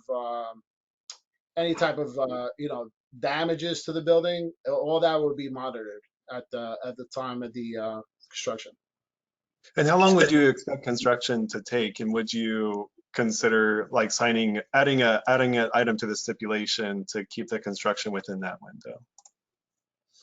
Well, I mean, it depends on delay. You can't really say. You could give a time, like a time period, but I would say a year and a half to be safe from But start Tommy, to finish. that's for the inside also. In terms of how long would the demolition take? Demolition would take for the demo, I would say shouldn't take that long. I would say 2 to 3 months. But the only thing that would probably take a little longer would be the inspectional part. As far as pre-demo, getting the permits, getting all that done, and then getting all the inspections done, and then finalizing and getting all the sign-offs. I would say 3 to 6 months. Mark, I don't disagree with you. I mean, living next to a construction site is annoying. There's no doubt about it. The objective here is, again, the longer this takes, the more money it costs the applicant also. In terms of trying to minimize and making her life more comfortable, again, I mean, the objective is we're going to be neighbors for a very long time. So it's not to try to make it more difficult for us or for her. If we can work together, it's beneficial for both of us. We did, and again, it doesn't directly address the question regarding the impact of construction that you raised, but I do want to point out that we did in writing also state that in addition to entering into an agreement with her and covering those reasonable professional fees for her lawyer, for her engineer, to review the plans and to comment on our proposal. We also will fully indemnify her if anything happens. It's on us. We'll get, and this was in the letter we sent, the insurance policy we'll get will name her as an additional insured party. So if God forbid anything happens, which obviously will be the end of our project, Ms. Cummings will be fully covered, not just from an insurance perspective, but we would have to indemnify her. And Ron, just to add something, we're open to eliminating the seller if that's going to speed up the process. Construction wise, or maybe if Tommy or the engineer thinks excavating is going to have some impact on her house, we're okay with completely eliminating any type of seller. Okay, we're going to take one last final question before I hand it back to the chair of the committee, Mr. Wallace. And being that she is the owner of the house, Ms. Cummings, we're going to give her a little leeway to ask a follow-up question before I hand it back to Hamlet. So Ms. Cummings, go ahead. Yes, well, I think, I know that once houses are moved and they get shaken and things can happen years down the line. And I'm very concerned with that. I'm very concerned with my house because of the year that it was made, and it's not what you would see normally what was built today. And then he said something about this 2-inch or 3-inch separation. Now I'm concerned about water seeping down into the house and the foundation, and there's a whole lot of questions that that come to mind. And it makes a lot of sense to me when I walk up and down Astoria Boulevard. All of the little triangles that cut into Astoria Boulevard are green space. So I understand why that space was never made commercial, because of the size of it. It is not that big, and it is more suited towards green space. So I'm hoping that maybe somewhere down the line that this concept would really resonate in the minds that should be green space. And I'm more concerned with not being able to live in my house because of construction. When you tear up the streets, rats come. There's a whole lot of things that are not being really thought about very well. And I know that this property wants to be developed, but I think some more concern and thought should go into it before so. And I understand 3 years, but if the proposal is already accepted, the 3 years means nothing because it will still be done.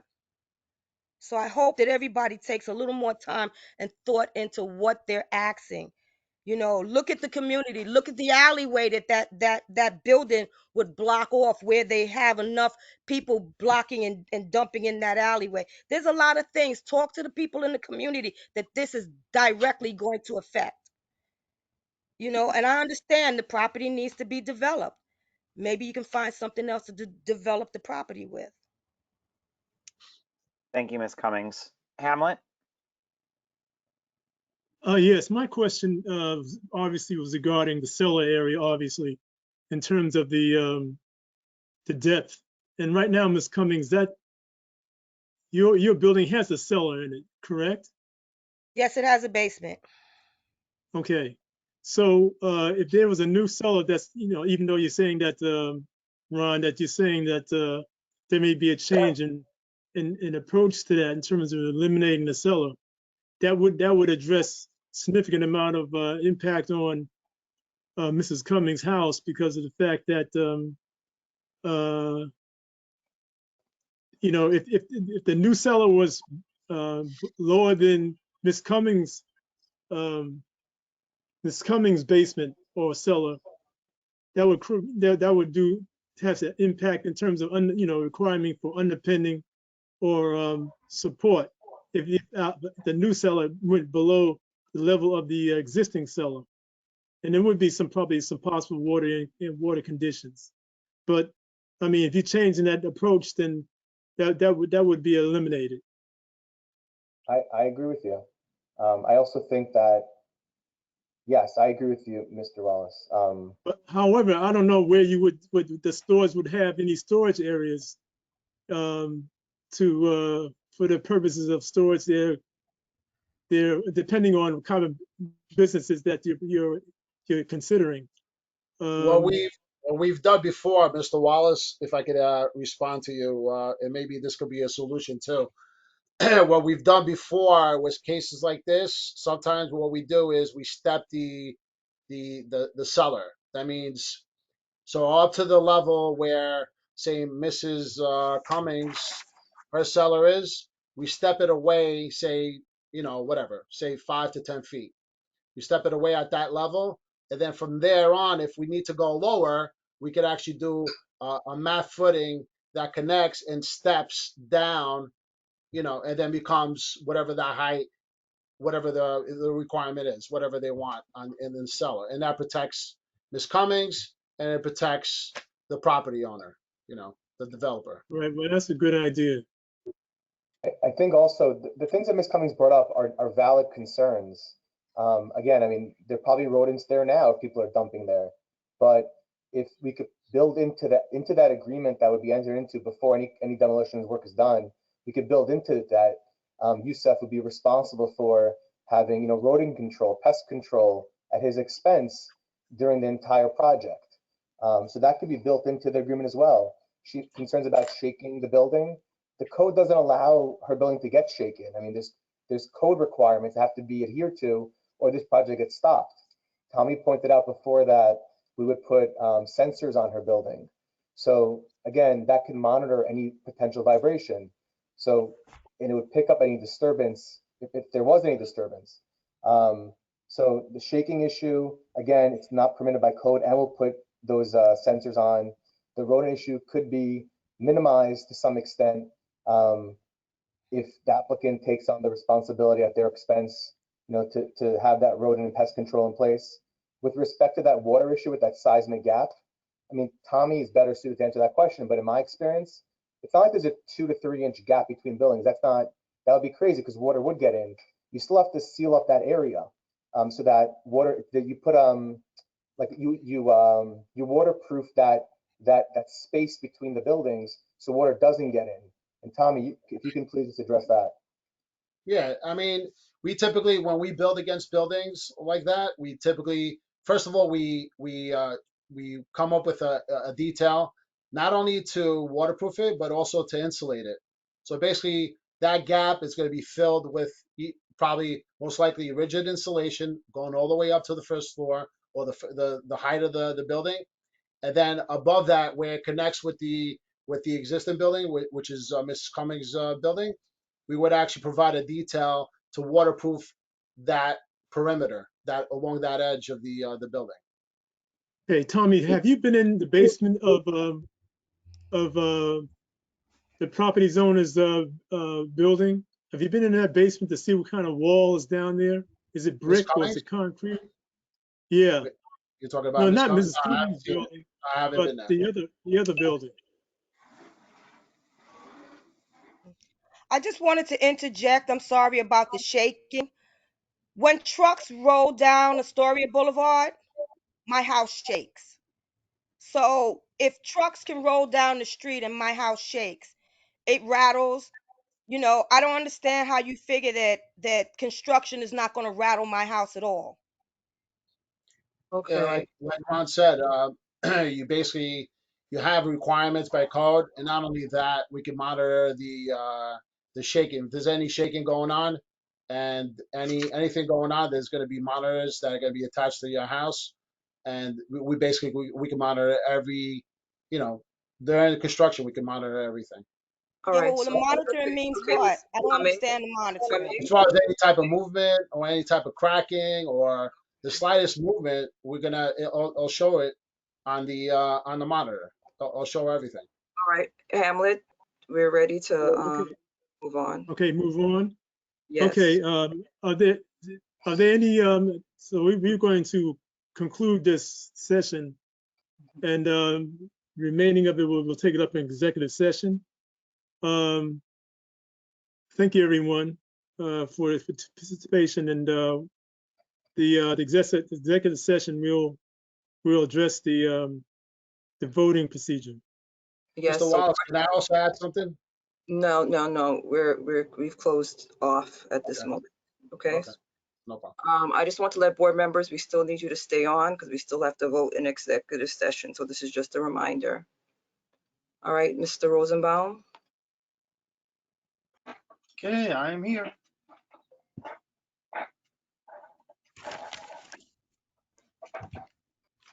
Kind of waiting for this presentation to go off. Oh, I'm sorry. Okay, that's fine. I'll take it away. Okay. Just go ahead, Edmund. Okay, no problem. We have only 2 applicants tonight. First application, AIM Restaurant Corp. doing business as Caridad Restaurant, 100-02 Northern Boulevard in Corona. This is an application for a wine, beer, and cider license. I did see the applicant present. Hey, how you doing? Charter, okay, you're here. Yes. So just tell us a little bit about your business and why you need this license. This is a family-owned business. We bought this restaurant in February 27, 2020. When we bought the restaurant, we bought it without a beer license, but the previous owner had a beer license and he had a great sale going around. I usually don't like beer license in my restaurant, but to pick up the sales after the pandemic, everything had dropped and we're really struggling in this corner right now. We was planning to put the beer back on to have it at least up to 11 p.m. to see if we could bring extra sales in. But no wine. We're only gonna do beers. Only beers, and that's it in the restaurant. It's a small restaurant. We have 44 chairs, 12 tables. But we have it's like a 2-location restaurant, so we're paying extra rent for the dining. So we planning to put the beers back to see if we could pick up our sales to make ends meet.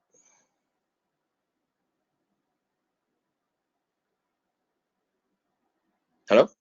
Okay, you said a 2-location restaurant? What do you No, mean? it's a one. I'm saying it's divided like the takeout area and the dining area.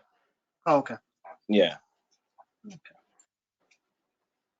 Oh, So they have like a separate family room for dinings, and we're trying to bring back business. Okay. I don't see any questions in the chat yet. Question. Oh, Mark Burmester has a question. Yeah, thank you.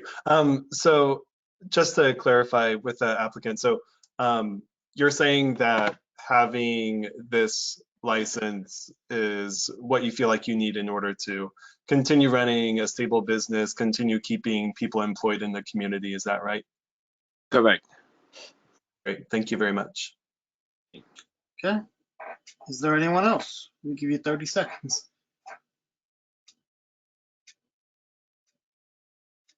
Hi, Trinette. How are you doing? And Edwin, I hope you're going to take to heart the concerns that were expressed at the committee meeting. Yes. About how those were treated when they come into the restaurant, please. Yes.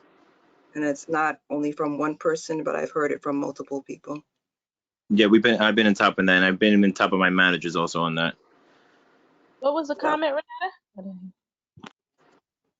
That certain people weren't treated fairly when they came in there. So I just wanted to make sure that was addressed. And he did mention in the committee meeting that it will be addressed.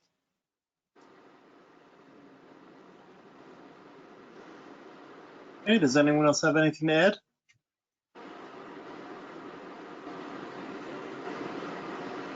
Okay, we're going to take this up in executive session. Thank you. Thank you so much. Okay.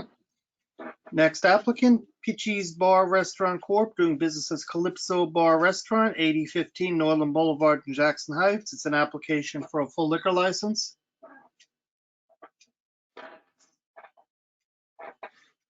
I know Karen, the owner, is still here. I'm not sure if a representative is. If a representative is not, she will need translation.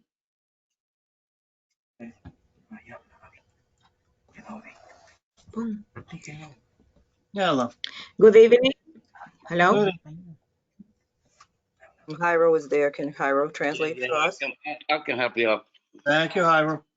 Okay, so can you just give us a brief overview of your business and why you need a full liquor license? Quieren saber por qué razón usted quiere abrir su negocio y dé información a ver sobre la licencia. ¿Qué clase de negocio va a rodar? Buenas noches, comunidad. Gracias por esta reunión. Mi nombre es Karen Villamar.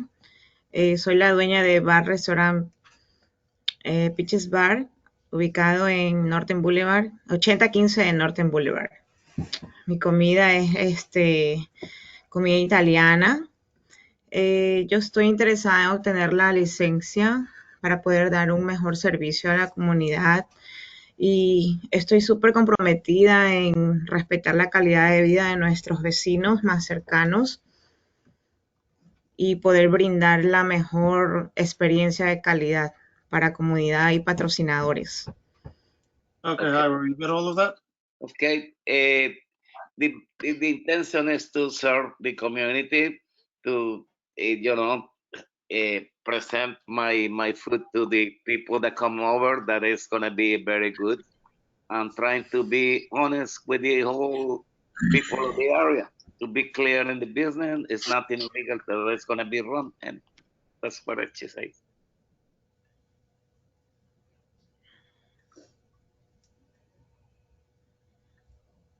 That means that,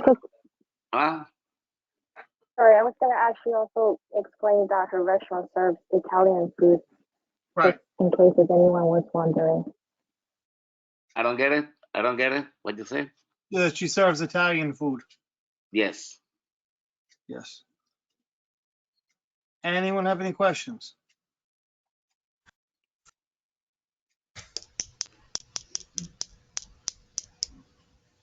Going once, twice. Okay. Thank you. We'll take this up in executive session. Thank you so much. Thank you.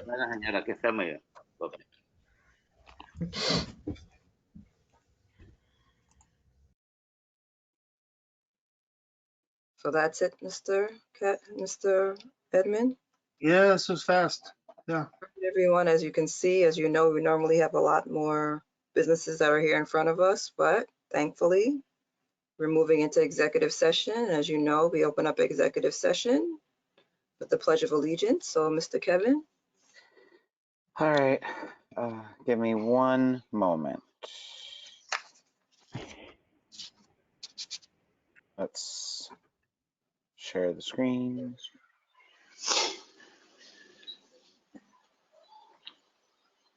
All right, everyone, I pledge of allegiance to the flag of the United States of America, and to the republic for which it stands, one nation, under God, indivisible, with liberty and justice for all. Thank you all. So we're going to follow our agenda. Everyone, you should have received the email from the office with the link to all the documents in your folder. All right. And I see, is Vicky Chan in? Because I see that her name has an X next to it. Is she in here twice, Kevin? What do you mean? I'm sorry. What? I don't know if she was disconnected or not, but all right. So we have up motions by committee. So we'll start with land use, followed by business echo. So, Mr. Wallace. Okay, thank you. Thank you. Committee Board 3 Land Use Committee. ULURP application number C210189ZMQ CEQR 21 DCP 176Q 99-07 Astoria Boulevard, Block 1379, lots 14 and 23, the zoning district R3-2.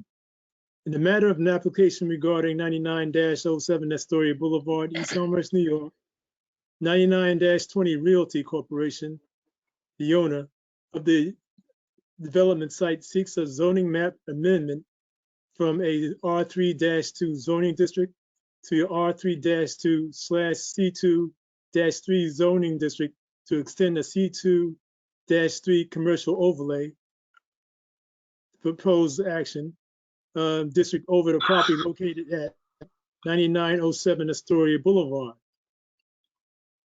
in East Elmhurst, New York, Queens. The rezoning area includes blocks 1379, lots 14, 15, 17, and 23, located on the north side of Astoria Boulevard between 27th Avenue and 100th Street, in the East Elmhurst section of Queens Community District 3. Proposed action would facilitate the development of a one-story plus cellar, 11,339 gross square foot commercial building on the applicant's own block, 1379, 14, lots 14 and 23, which is known as the development site. Resolution. As a result of the committee's voting process concerning the ULURP application 210189 ZMQ 99-07 Astoria Boulevard Commercial Overlay Application, the outcome of the voting of the Land Use Committee based on attendance, the following results have occurred. Votes in favor, 6. Votes opposed, 6. The voting procedure resulted in a tie vote. It has been determined that the resolution to this matter will be left in the hands of the full community board to have the final determining vote. The applicant developer has agreed to do the following. Stipulations shall be accepted by 99-20 Astoria Boulevard Realty Corp. Owner that the uses of this structure be kept as per application. Any planned changes or uses that are contrary to zoning must be referred back to the community board and DCP. The developer, number 2, the developer will draft an agreement holding themselves legally responsible to any damages to the Cummings household property during construction with signatures of both parties. Next, the existing garage and or structures on the property that have been sustained damage due to previous activities that Mrs. Karen Cummings determines caused by 99-20 Realty Corp., owner of 9907 Astoria Boulevard, will be addressed by the developer without cost to Ms. Cummings. This will include sagging fence, damage to the garage, leaders and gutters, etc. And finally, the developer/owner agrees to community input meetings regarding the type of uses or commercial activities for the purpose proposed 3 commercial spaces located at 9907 Astoria Boulevard. Okay, at this point, so the committee was not able to offer a resolution as it's a tie vote. And as stated, it will be offered as a full board for a vote and a motion. Right now, I'd like to open up the time at this time for discussions and motion. I'd like to make a motion to approve. I'd like to have a discussion. Oh, that's fine. We can. All right. You have a discussion before a motion, correct, Chair?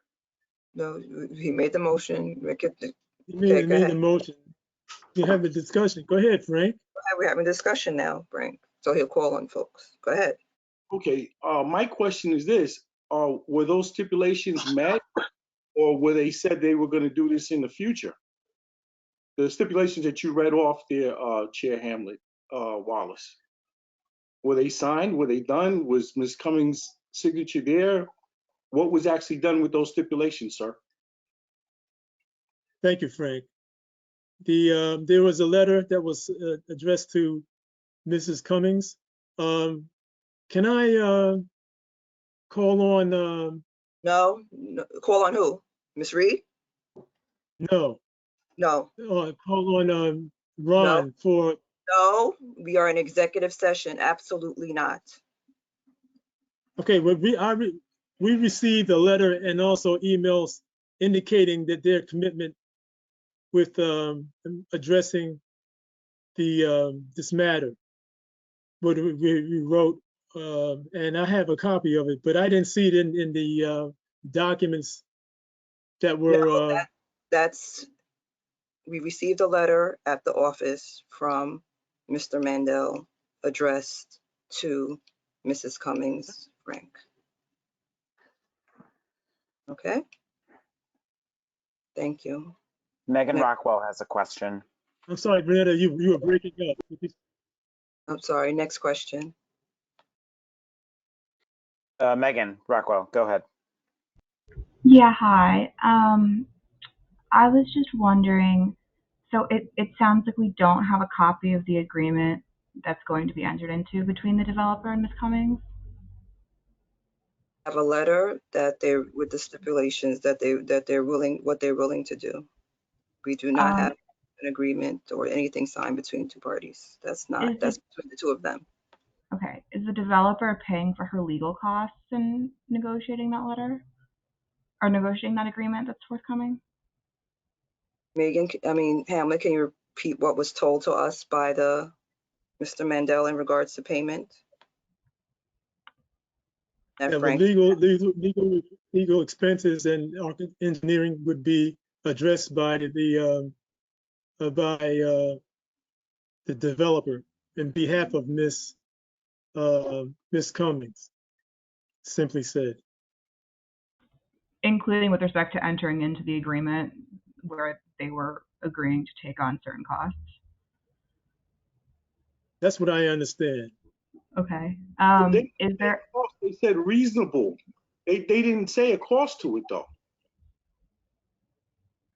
Exactly. Okay, everyone is correct. Correct. Yes.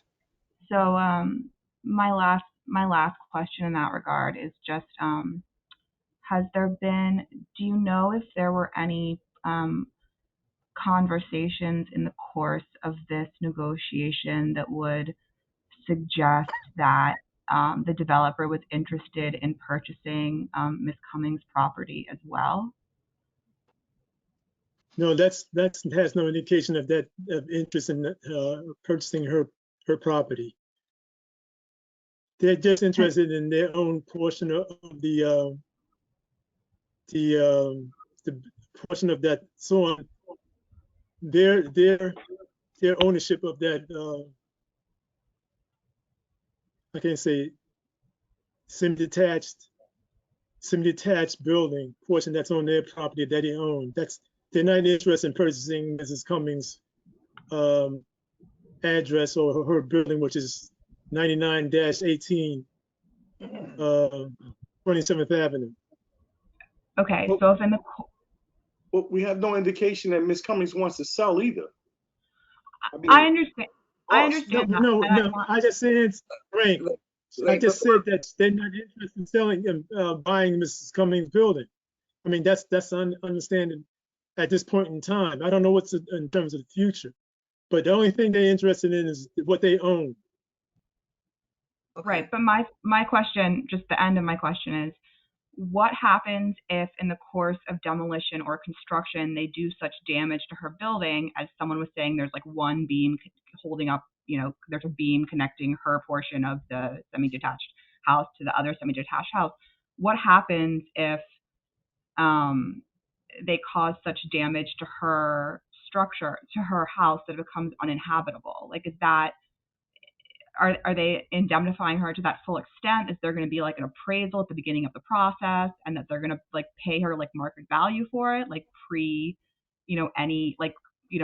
is it going to be like a full indemnity where they're going to have to like purchase, if it's completely uninhabitable and, unrepairable, like what's going to happen? Is that actually going to be covered? Can I jump in for a second, please? Hamlet read what was submitted to the board. All those other questions, Megan, which are great questions or great comments. Hamlet, we don't have that information as per my knowledge. Is that true, Hamlet, or do you? Based on what I've written here in this report, as a response, and it said the developer would draft holding and themselves legally responsible for any damage. And it's in everybody's packet, so you can look at it. It's in your packet. Right, you can look at his report, so you can review exactly the information that we received, and that's what we're going upon. And I think there was a motion that was on the floor, but there was no one that seconded it. So I don't. So I just wanted to put that out there. So okay, go ahead to the next question, please. I'll second it. It's been seconded by Hamlet. I just want to put it out there. And it was Ed Kiernan that made the motion, right? Ed Kiernan? And yeah, and seconded by Hamlet Wallace. Hamlet Wallace. Okay. Mark Burmester, you're up. Thanks. Hamlet, I'm wondering if you have any indication that there were items that Ms. Cumming would like to have been added to the stipulations that the applicant did like. I can't read your mind, Mark. I'm sorry. I mean, I'd like to answer that, but I can't possibly read what she's thinking. If she has any additional items to be addressed. You didn't. That's my question is, in the committee meeting, there was no indication that there were stipulations that were refused. No, I mean by the client, the applicant. No, there was no indication anything was refused. It was that they were interested in addressing these items on behalf of Ms. Cummings. Okay. But wait a minute, a lot of this stuff wasn't even put in at the committee meeting. These things came up in the committee, in the meeting we had with them. The particular letter that we received in the board was after our committee meeting, correct? Correct. Absolutely. But as mentioned, yes, so I just added, so it's inside the report, Frank. You need to read it. Yes, so this. What you say, Hamlet? I'm sorry. He said that for you to review the report that's in your packet, where he explained that. Okay, thank you, Hamlet. I did that. Yes, sir. All right. Okay, next question, Mr. Chowdhury. Yes, thank you. I don't understand that what Hamlet has declared in our meeting, that some stimulation and all this stuff. I have a simple logic. Let this agreement be signed by both parties. If it is signed with the satisfaction of both parties, then I can vote yes or no. Because this is something we could not, in the committee meeting, we could not decide. And now I see those who was pro, they're favoring, they're suggesting to go ahead. This is not fair. I again ask you to consider both the parties should sign this agreement, then we can vote. Thank you. Mr. Shambi, I would love to be able to address that, but this is our final item on the clock that has to be submitted to DCP for this ULEP application. And also, if you read the letter, the report, it says the developer would draft an agreement holding themselves legally responsible to any damage to the Cummings house or property during construction with signatures of both parties. And this is an agreement between the applicant and the owner of the house. Okay, so that's where we are right now. And as Hamlet mentioned, yes, it was a tie. We're bringing it to the board to vote. But this is not only for us to weigh in. This is going to be going to the borough president's office, and it's going to go further up since it's a ULEP application. But Ms. Cumming today, Ms. Cumming has expressed disapproval about this thing. We must consider that. All right. So everyone on the board has an opportunity to vote, okay? As mentioned. I think I agree with Mr. Chowdhury myself. I know you're saying, you know, we have to bring it forth, but it seems like we're doing the dirty work at this point because if the two parties cannot come to an agreement, then why are we the ones in the middle of this? I mean, I guess Mr. Chowdhury can make a motion as well, right? We have a motion on the floor that we have to vote up or down. The motion is on the floor. That we vote. The motion is what, to approve? Correct. Yes. So you vote up or down when it's time to vote up and down. Any more questions? Disapprove it. We have not voted. Everyone has the opportunity to vote. We have not voted. Wait a minute, there's not a motion to. Yes, there's a motion to approve. Wait a minute, Edward Renetta. Kiernan put a motion on the floor to approve. Committee, excuse me, when it went to committee, it was a 6 tie. So there's there's nothing. No. But when it's when it was a tie in committee, it comes to the full board for each one of us to vote. So, Correct. so let me just do a recap. Ed Kiernan voted to approve, correct? Am I correct, Frank Taylor? I'm not sure what that made a motion to approve. Motion to approve, correct? Motion, okay. He made a motion to approve, correct? Before the discussion. No. We have to make a motion to approve, right?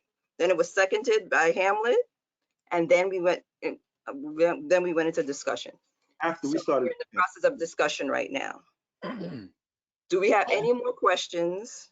No. Before we do a vote? Okay.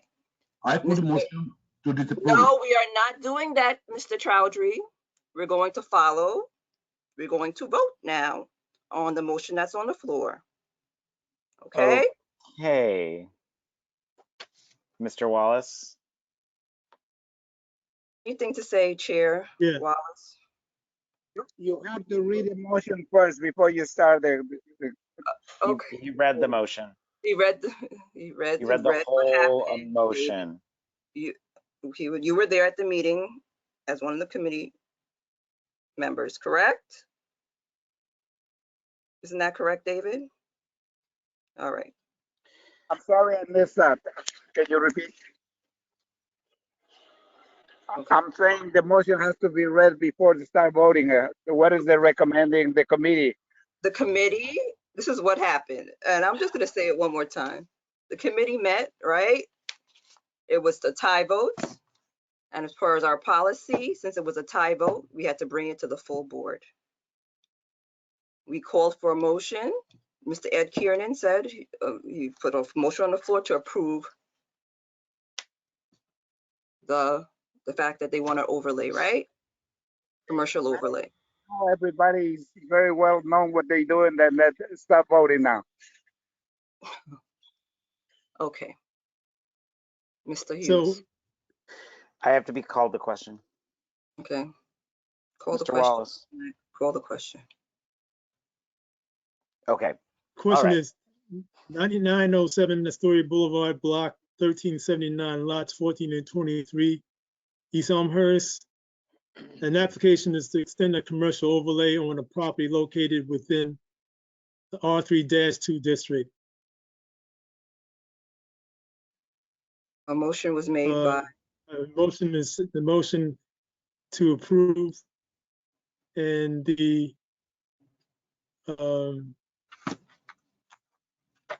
how do you say it? A motion was made to approve. A motion from the floor was made to approve by Edward Kiernan, seconded by a Hamlet yes Wallace. is a yes is a yes. Yeah, and that's Kevin. I'll handle that. Okay.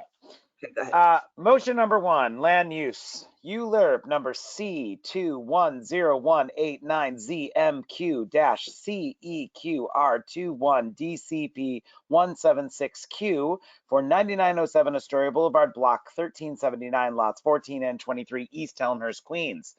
A motion was made to approve. So a yes vote is to approve. A no vote is to disapprove. All right. Kamblata. Yes. Ann Brown. No. Alba Bondia. Yes.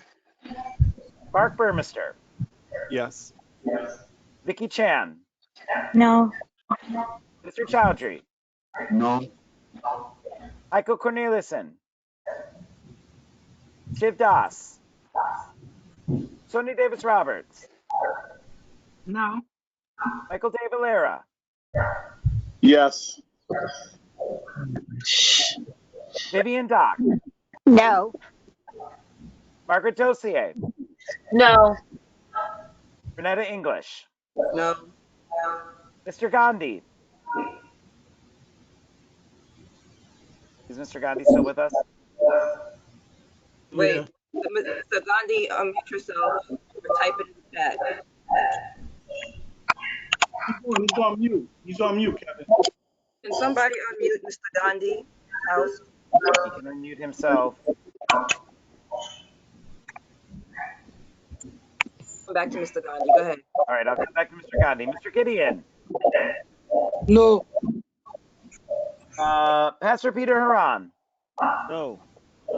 Lorinda Hooks. No. Mr. Hollader. Mr. Hollader. All right, I will come back to anyone that did not vote. Kevin Hughes Naboa, that is me, and I am a no. Joyce Julian.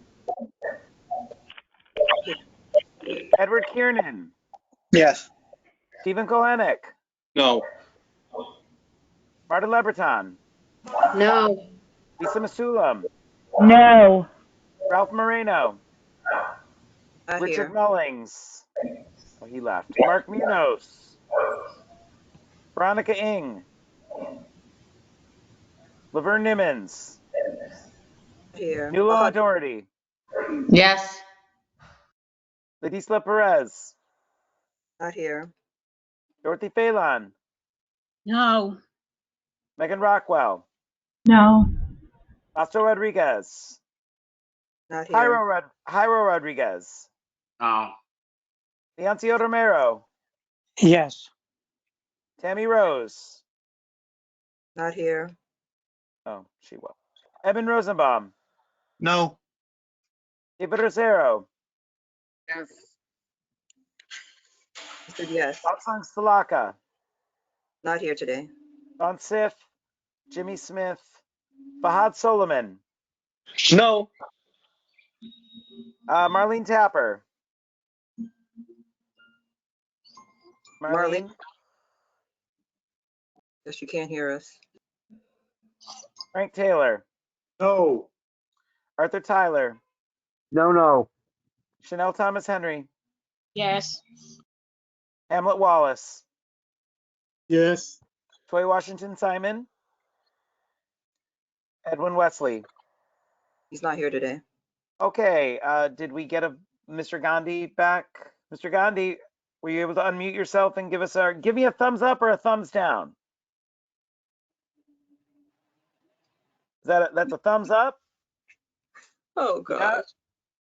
That's your index finger, Mr. Gandhi. And he's No. saying, he said no. Mr. Gandhi, if you're a yes vote, give me a thumbs up. If you're a no vote, give me a thumbs down. You're a thumbs up. Thumbs up. All right. He said yes. Okay, let me add that in. Is there anyone else that was unable to vote? I either missed their name or they Marlene. were good. Tapper's in the chat. She just voted no. Miss Tapper. Who is this? Miss Marlene. Tapper. Okay. Miss Tapper. All Yeah, right, Ms. Tapper, I'm putting you down as a no. Okay. 33 total votes. We had 11 yays and 22 nays, which means someone needs to make a motion to disapprove. So you can say, but you can say it wasn't carried, right? It did not carry. The motion did not carry. I make the motion to disapprove. All right, we need a second. I second. I second. Okay, we have plenty of seconds. All right. Okay. Motion number 2. This is, hold on one second. I'm just fixing my form here.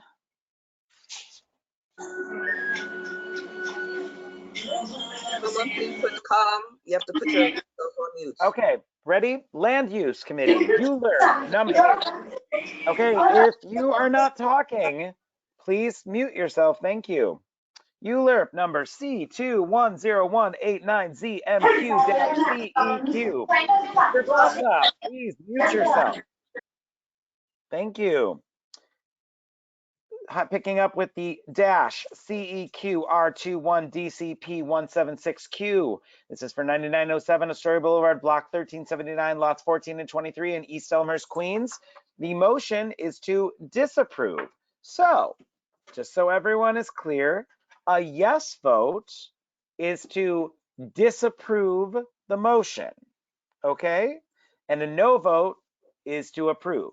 So, if you voted in the previous to approve it, you would probably be voting to disapprove.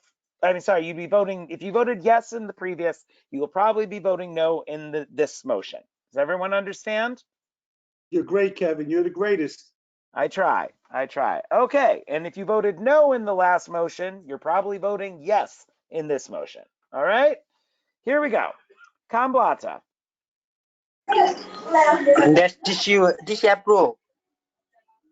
This is a motion to disapprove. So a yes vote is a no, and a no vote is a yes. Okay? No vote.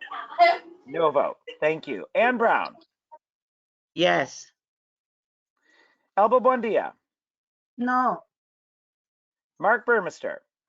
No. Vicky Chan. Yes. Mr. Chowdhury. Yes. Sonny Davis Roberts. Yes. Michael De Valera. Yes. Vivian Dock. Yes. Margaret Dossier. No. Renetta English. Yes. Mr. Gandhi. Okay. Mr. Gandhi, give me a thumbs up or a thumbs down. You're a thumbs down. Thank you. Mr. Gideon.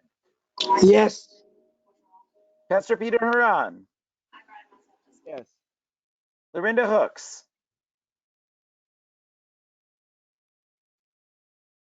Lorinda? Sorry, yes. Thank you. Kevin Usaboa, that's me. I am a yes. Edward Kiernan. No. Stephen Kolanek. Yes. Marta Lebreton.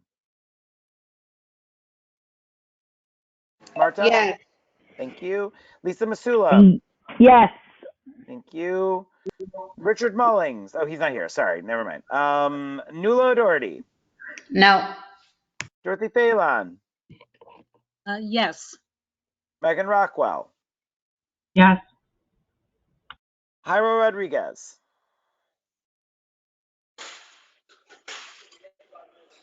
Jairo? Yes, yes. Thank you. Leoncio Romero. No. Edmund Rosenbaum. Yes. David Rosero. No. Thank you. Moving on. Fahad Solomon. Yes. Marlene Tapper. I'll look for you in the chat, Marlene. She said no. Marlene is a no. Okay. Frank Taylor. Yes. Arthur Tyler. Arthur? Arthur, are you there? You voted in the last one. There you are. Arthur, you got to unmute yourself. Arthur, unmute. Okay, you're giving me a thumbs up. That means a yes. Okay. Chanel Thomas Henry. No. Hamlet Wallace. Hamlet. Hamlet, you got to unmute yourself. Hamlet, you're on mute. No. Okay. Thanks. All right. 33 votes once again. We have 21 yays, 12 nays. The motion to disapprove the Euler proposal has been disapproved, and it carries. Huzzah. Thank you, Hamlet. Thank you, Kevin. All right. So as the chair, I will bring this recommendation to the Borough Board meeting in December. So Hamlet, please make sure it gets to me. Thank you. All right, Edmund Rosenbaum. Okay, ladies and gentlemen, please refer to your reports. First applicant, AIM Restaurant Corp., doing business as Caridad Restaurant, 100-02 Northern Boulevard in Corona, an application for a wine, beer, and cider license. Motion is committee recommends approval of an application for an on-premise wine, beer, and cider license for this applicant. Do I have a second? Second. Is there any discussion, board members? Need like a countdown clock. Let it buzz after 30 seconds. Any discussion? Okay, seeing none. Kevin, can you call the question? Yes. All right. This is for Business Economic Committee. Motion number 3, AIM Restaurant Corp. doing business as Caridad Restaurant located at 100-02 Northern Boulevard, Corona. This is for a wine, beer, cider license. The committee recommends approval. So a yes vote is a yes to approve and a no vote is a no vote to disapprove. All right. Kamblata. Yes. Ann Brown. Yes. Elba Buendia. Yes. Mark Burmester. Yes. Vicky Chan. No. Mr. Chowdhury. No. Sonia Davis Roberts. Sorry, I missed your vote, Sonia. No. Abstain. Oh, abstain? Oh, Okay. abstain. Okay. About that, Michael Sonia. De Valera. Yes. Vivian Dock. Yes.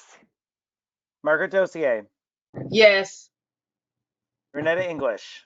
No. Mr. Gandhi. Oh, let's see. Mr. Gandhi? That's a thumbs up, I see. Okay. So they were taken to the hospital just as a precaution. Mr. Gideon. Yes. Pastor Peter Haran. No. Lorinda Hooks.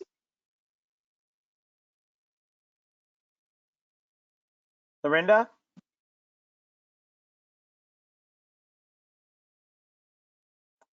Lorinda, are you still with us? Yes, sorry. Okay, what is your vote? I don't even know right now. Do you know which motion we're on? We're on AIM Restaurant Corp. doing business as Caridad Restaurant located at 100-02 Northern Boulevard in Corona. Oh, Wine, beer, cider. I know to disapprove. It's a yes vote is to approve, and no vote is to disapprove. No. All right. Moving on. Kevin Uznaboa, that's me, and I am a no. Mr. Kiernan. Yes. Stephen Kolenik. Yes. Marta Leberton. No. Lisa Masulam. No. Nuala O'Doherty. Yes. Dorothy Phelan. Dorothy, are you still with us? All right, moving on. Megan Rockwell. Yes. I'm sorry, I couldn't understand. What was your vote? Yes. Thank you. Jairo Rodriguez. Jairo? All right. Moving on. Leoncio Romero. Yes. Yes. Jairo, yes. Jairo is a yes. All right. Leoncio is a yes. Tammy Rose. Oh, I think she left. Edmund Rosenbaum. Yes. David Rosero. Yes. Fahad Solomon. Fahad, what was your vote? Fahad? In the chat, he says his vote is no. Oh, I see. Thank you. Okay. Marlene Tapper. Yes. Frank Taylor. Yes. Arthur Tyler. Working now. Yes. Thank you. Chanel Thomas Henry. Yes. Hamlet Wallace. Yes. Okay, is there anyone that did not get to vote that would like to vote now? Hiro. Hiro, I think I got your vote. Yeah. Did Okay. I get your vote? I did. Anybody All right. else? Okay, with 32 votes, 22 yays, 9 nays, the motion carries for approval.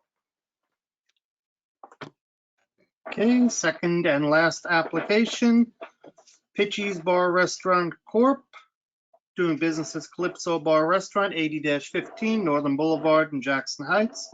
Application for a new full liquor license.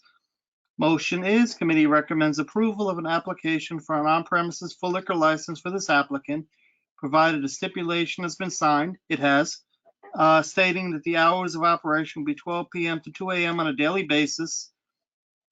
Alcohol service will end 1 hour prior to closing on a daily basis. Kitchen will be open at all times, and there will be pre-recorded music only. Do I have a second? Second. Any discussion?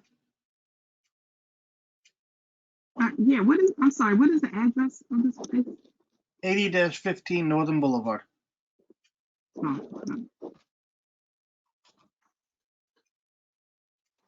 Okay, no other discussion? Okay, we can call the question. Okay, give me 1 second. Okay, this is for motion number 4, Business Economic Committee, Peachy's Bar Restaurant Corp. doing business as Calypso Bar Restaurant located at 80-15 Northern Boulevard, Jackson Heights. It's for a full liquor license and the committee recommends approval. So a yes vote is to approve, a no vote is to disapprove. All right, Kamblata. Yes. Ann Brown. Yes. Alba Buendia. Yes. Mark Burmester. Yes. Vicky Chan. No. Mr. Chowdhury. No. 1 second. I said no. Yeah, I know, I got you. I'm just dealing with my form here. Sonia Davis Roberts. No. No, okay. Michael De Valera. No. Vivian Dock. Yes. Margaret Dossier. No. Renetta English. Yes. Mr. Gandhi. Thumbs up, I see. All right. Mr. Gideon. Yes. Pastor Peter Huron. No. Lorinda Hooks. Yes. Kevin Hughes Naboa. That's me, and I am a yes. Edward Kiernan. Yes. Stephen Kohenik. Yes. Marta Leberton. No. Lisa Masulam. Yes. Nuala Doherty. Yes. Dorothy Phelan. Megan Rockwell. Yes. Jairo Rodriguez. Yes. Leoncio Romero. Yes. Edmund Rosenbaum. Yes. David Rosero. David.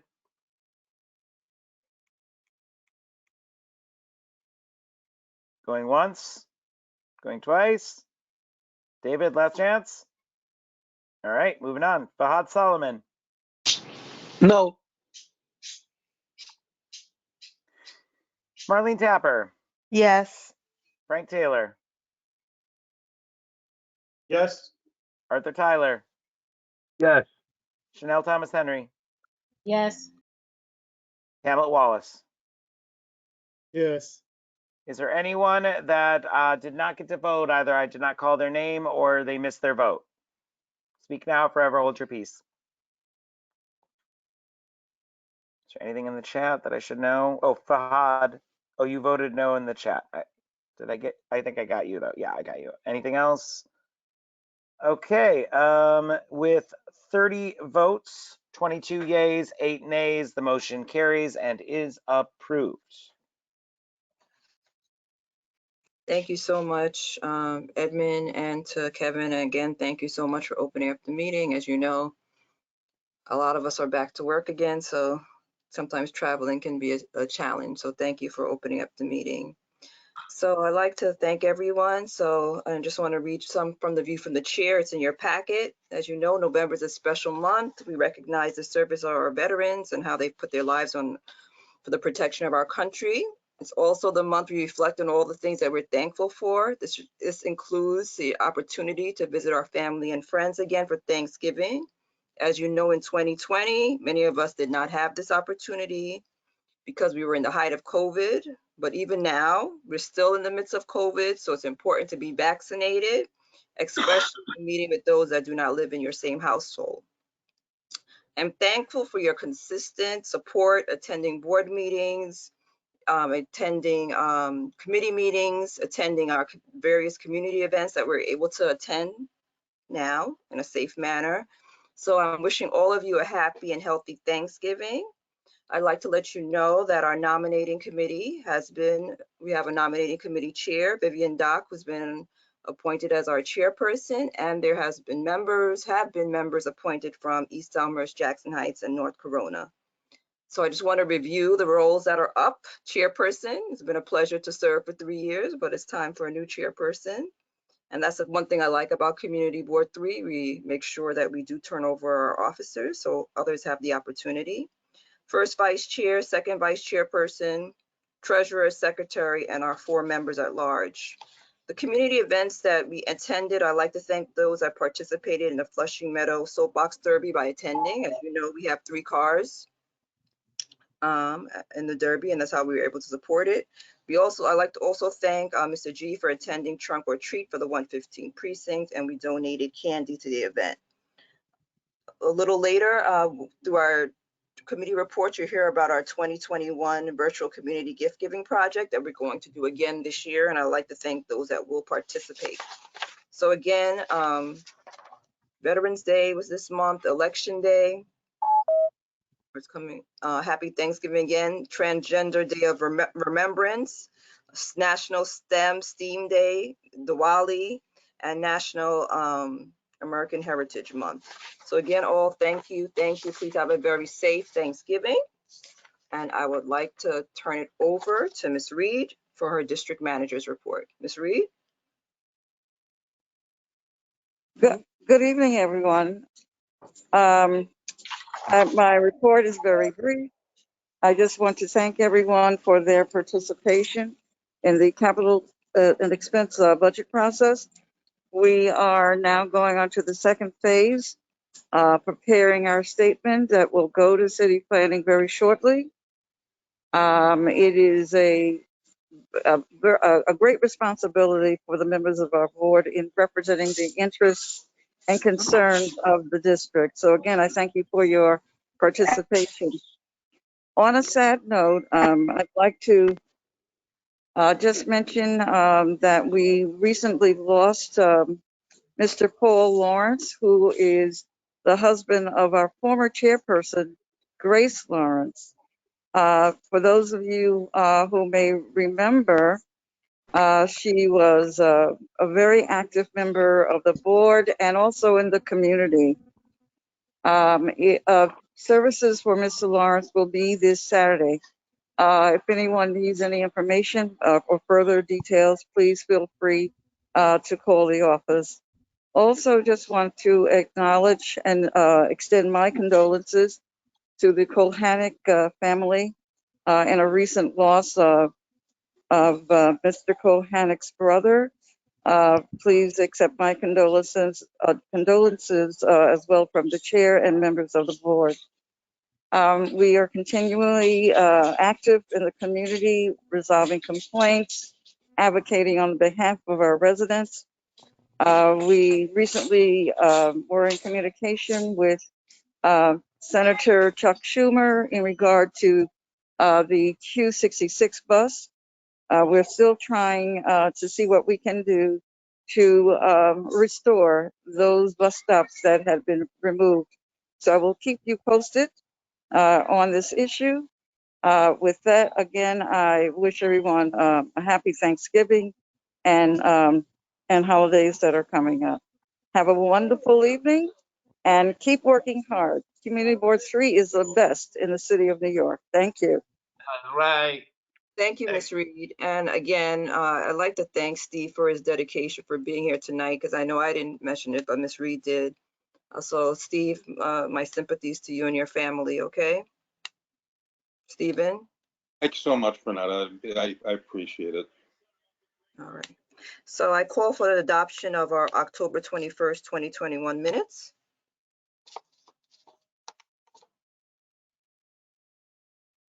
All in favor? Aye. Yes. All right. Yes. So Aye.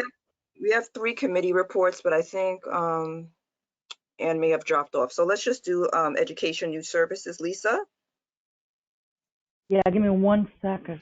Paper. Yes.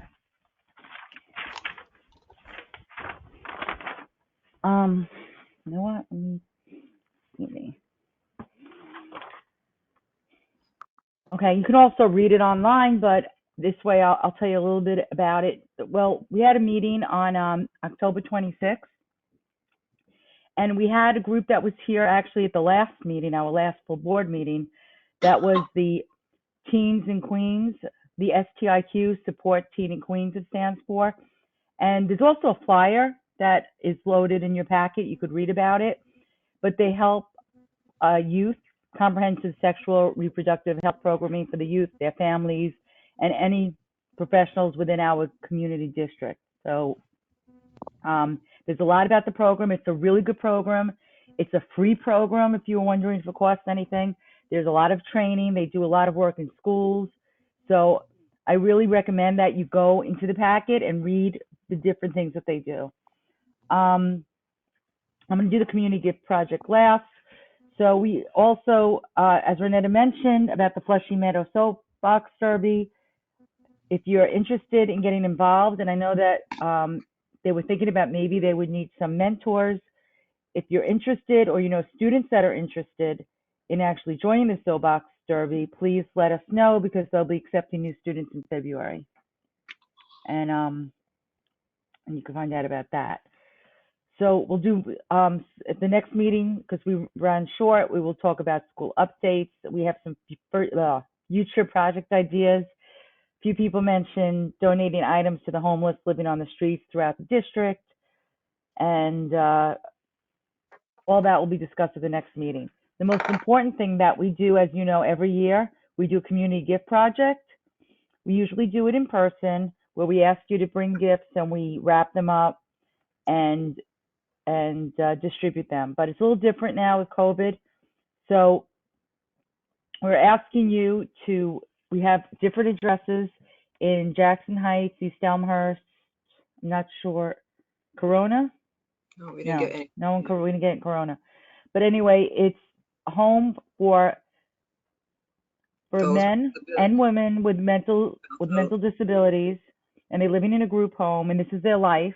So it's not just temporary. I can't say if it's just temporary, but this is how they live, and they would really appreciate certain items. So we have a list. We're going to be reaching out to you, and any information, of course, you can email me. But we will be reaching out to you this week and letting you know the way you can bring it and what the list is. Okay. Right, So we also have, and we have partners, so you can read about that. We have other partners helping us. It's not just us. There'll be other people too helping out. thank you so much. Thank you so much, and thank you. And may I just also say, Stephen, I'm so sorry about your loss. Mm-hmm. Thank you, Lisa. Okay. Okay, nomination. Vivian? Okay. Good evening, everyone. The nominating committee will be choosing a date to meet virtual before the next board meeting, December 16th, to decide on a slate of candidates for office to be announced at the December 16th board meeting and voted on at the January 20th, 2022 board meeting. The office of the board shall be chairperson, vice chair, second vice chair, secretary, treasurer, and 4 members at large. Officers are elected for a 1-year term. No officer elected may serve more than 3 consecutive terms in the same office and shall not be eligible for re-election to the same office for a period of 2 years. In the process of nominating, the committee takes into consideration members' attendance at board and committee meetings, representation from the entire district, diversity of the board, and terms served. Any board member not on the slate can be nominated for any office from the floor by another board member and seconded by another board member at the January 20th, 2022 board meeting. Candidate nominated must accept the nomination. We will be voting electronically using a tool called Electric Runner, the same as this year's election. Thank you. All right, thank you so much. Public safety. Sonia and Mr. G. At this point, I don't have anything new to, to put on the public safety. We still got the same issues, but But we have a new, what no, happened? nothing new at this point. No, then isn't there a new, the gentleman left the precinct and now there's a new person that's been appointed, don't you? G? Which one are you talking about? The CEO that used to be there during the captain that was there during the day has moved on and now it's the new person that's been appointed. The old one that was there, I'm talking about Captain One. Yes, he's left, So correct? he's no longer there anymore. So I don't know where he went. And he's been replaced with Captain Michael Ball. He's a new captain. He's the one that replaced, Captain Wang now. Okay. So that's it. That's the only thing I know about it. All right. And Sonia, did you want to say something? No, I have nothing to report at this time. All right, thank you. All right, so there's no committee referrals. Any representative here from Borough President's office? Okay, Sequoia, are you there? Did she leave maybe? I guess she had left. All right, so Cuban? Hi, this is Kevin from Councilman Drum's office. Good evening. My condolences to Steve. I'm sorry to hear about your loss. I just have a very short message. So Councilmember Drum, in partnership with Legal Aid Society and New York Lawyers for the Public Interest, held a info session on navigating HRA mystery benefits for immigrants. We have the recording up on Councilmember's Facebook. So if you missed the event but still interested to learn about how to access government benefits for the immigrants, you can check it out. I will put the link in chat. And if you like a copy of the presentations, please feel free to email me. And also our staff continue to serve constituents remotely. So please feel to reach out to us via phone at 718-803-6373 or email me. And lastly but not least, our office wishes you and your family a safe and joyful Thanksgiving and happy Hanukkah. Yeah, good evening. It's early this year, right? Oh, I'm sorry. Happy Hanukkah. Yeah, it's early. Yeah. Yeah, I missed that. Sorry, apologize. Happy Hanukkah, Tyler, and everyone else. So is there anybody else that I missed? You wanted to say something? Hello, I'm sorry, can you hear me? Okay, yes. Hello, my name is Michelle. I'm here for Representative Ocasio-Cortez. Okay. Hi, Michelle. Hello, so this is my first time giving remarks at this community board. I'm taking over for the previous constituent liaison, Michelle Diane. So I'll make it brief.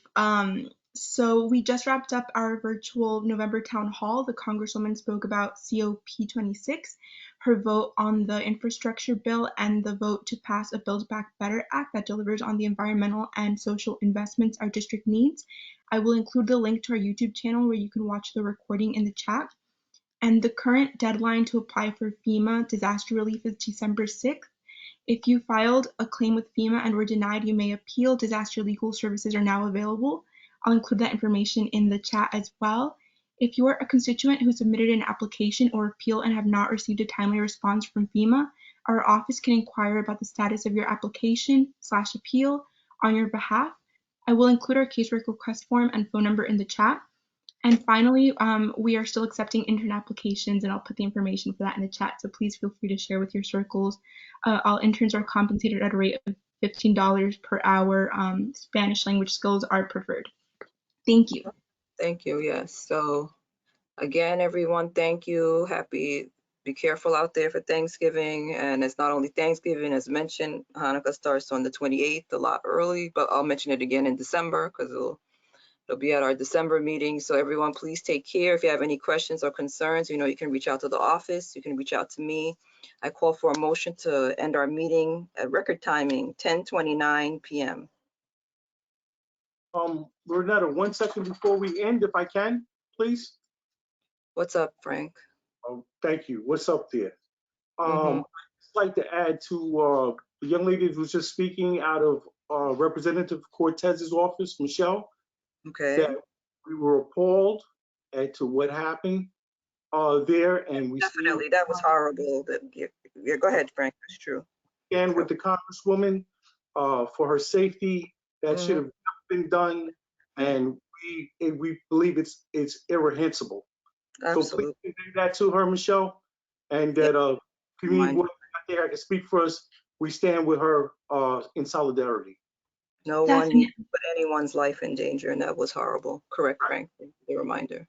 Thank you. So that's a good way. So continue again. So please be careful out there, everyone. So did we I call for the motion? Did I get a second? I seconded it. Okay. All in favor? Aye. Aye. All right. So take care of everyone. Don't eat too much. Have a good one. Good night, everyone. Good night, everyone. Try to remember that. Right. Oh gosh, don't remember that. Bye. Steve, I do Miss this English, condolences. Chair English, we'll talk. Yes, ma'am. Could we talk tomorrow or something? Because I want to ask you. Call me whenever you like, and remind me what Okay. I Okay. will. Lisa, I have one Happy question. Thanksgiving to I need to everybody. talk to you. Happy Thanksgiving. You're gonna cook a lot, Happy Elba, Thanksgiving, everybody. or you taking it Yeah. easy? The children are gonna cook for you. Me? Mm-hmm. Across the street.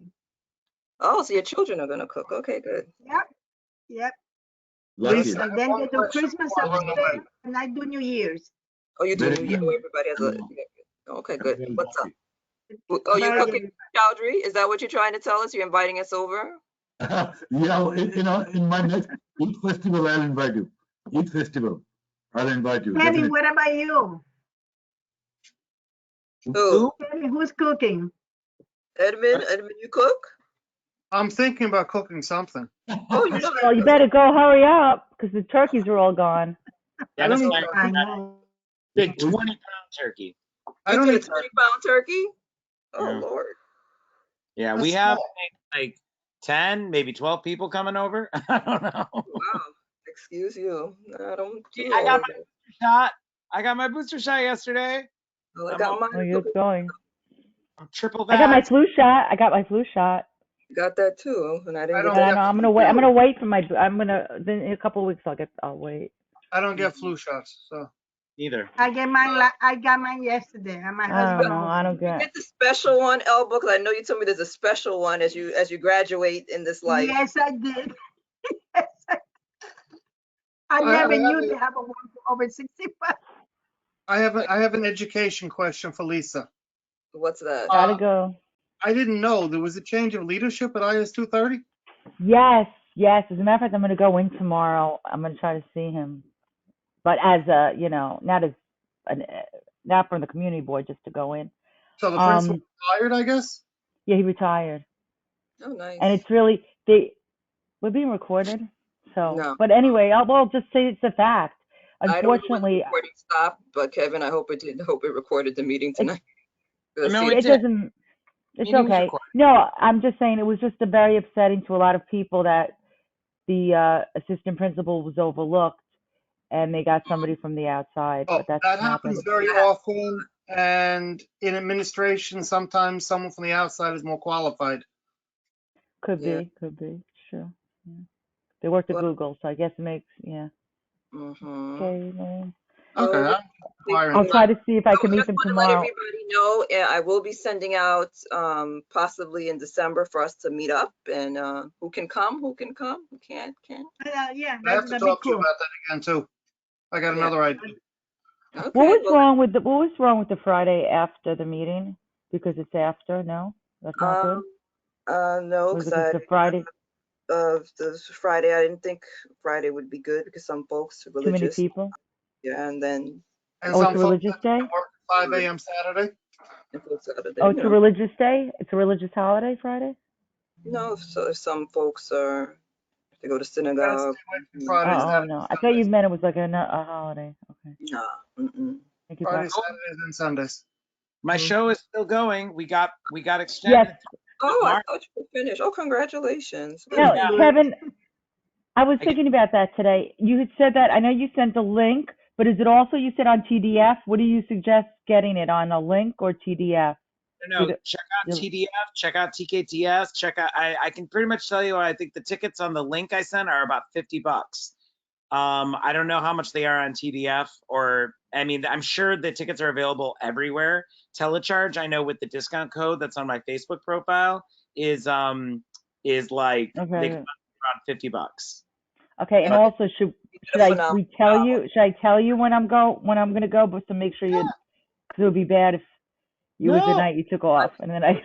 I don't get nervous like that. Actually, I like to know when people are in the No, I audience. don't mean that nervous. I didn't mean that. I get nervous that I go. You're like, oh, the one night you weren't there because you know you had I don't know. Oh no, I don't have another. I'm the only one in the cast without an understudy. So if I'm not there, Okay. Because do you know how many years I wanted to go on The View, and I took the day off, and it was my birthday, and I was so excited, and that was the day Whoopi decided to take off, so I was very upset. Yeah, no. Because she was the one I wanted to see, but I made up for it. I urge everyone, if you can, do go see Kevin's show. It was very good. I enjoyed it. He did a very nice job. Yeah, it was brand good. new cast. We have a brand new cast. Oh, really? Yeah, I mean, only 2 of the actors and myself stayed, and we have 7 brand new actors in the show. Yeah, and it's a younger cast. I mean, if you getting younger than the cast we had, but yeah, I mean, it's great. It's great. Yeah, it's a completely different show now. Completely different show. I didn't think it'd be possible, but all the new actors that come in are bringing completely different interpretations of the roles, and the show is much different. And I've gotten even more villainous. I'm even more nasty. Yeah. Oh gosh, Kevin. Yeah. In the first rendition, apparently I wasn't villainous enough. I was more of a comedic villain. Now I'm scary as all hell. Good for you. Well, all right. Well, enjoy your. Yeah, it's a good thing you got your booster. I was gonna say because it's good that you're, you know, because you're with people and everything. You know what? I just hit my 6-month mark, and I got an appointment. Like it was literally I was at 6 months and 1 week and got the vaccination. Or the booster. Coming to your house, are you making sure, or do people have to be vaccinated before they come to the house, or does it matter? All my friends are vaccinated. Good. But as a doctor mentioned, one of my friends, she lives in Brooklyn, and she was really concerned because in her neighborhood, it's almost 50% or less. It's really scary. Some neighborhoods, they're not. All my friends are gay men. They all want to, you know, be able to be gay men. So they're vaccinated. Not all your friends are not gay men. Well, no.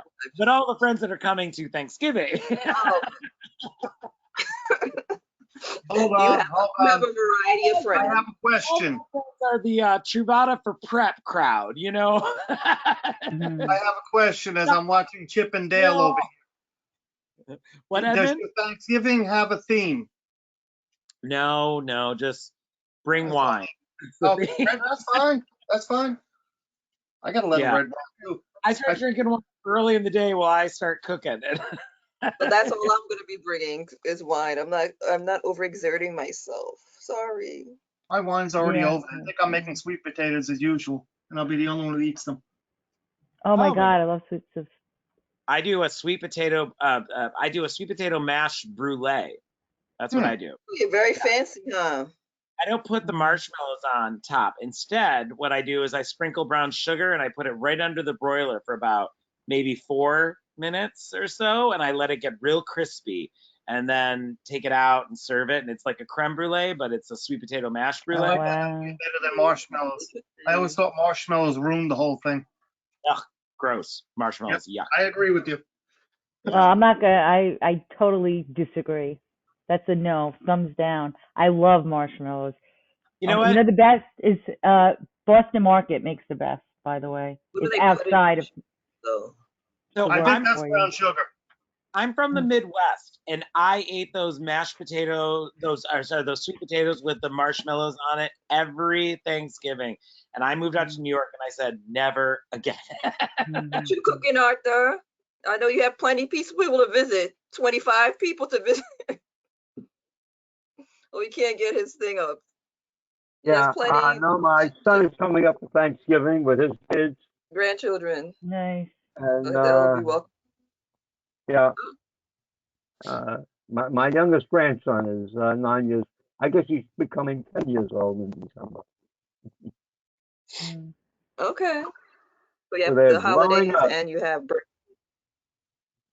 enjoy and be careful, okay? All right, everyone. You have a wonderful evening. I work right. tomorrow. Nice. Good Thanks. night. Good night. Good night. Oh, okay. All right. Right. All right, so we'll talk. Where am I? You're gonna. Yeah. I mean, I just didn't know how. Okay. You're gonna send out an email to all the. The email, and I'm going to also send it to the partnering organizations, and You do that's it. everything. And You that's do done. everything. I'm done. It's been a Boy, nice. you're amazing.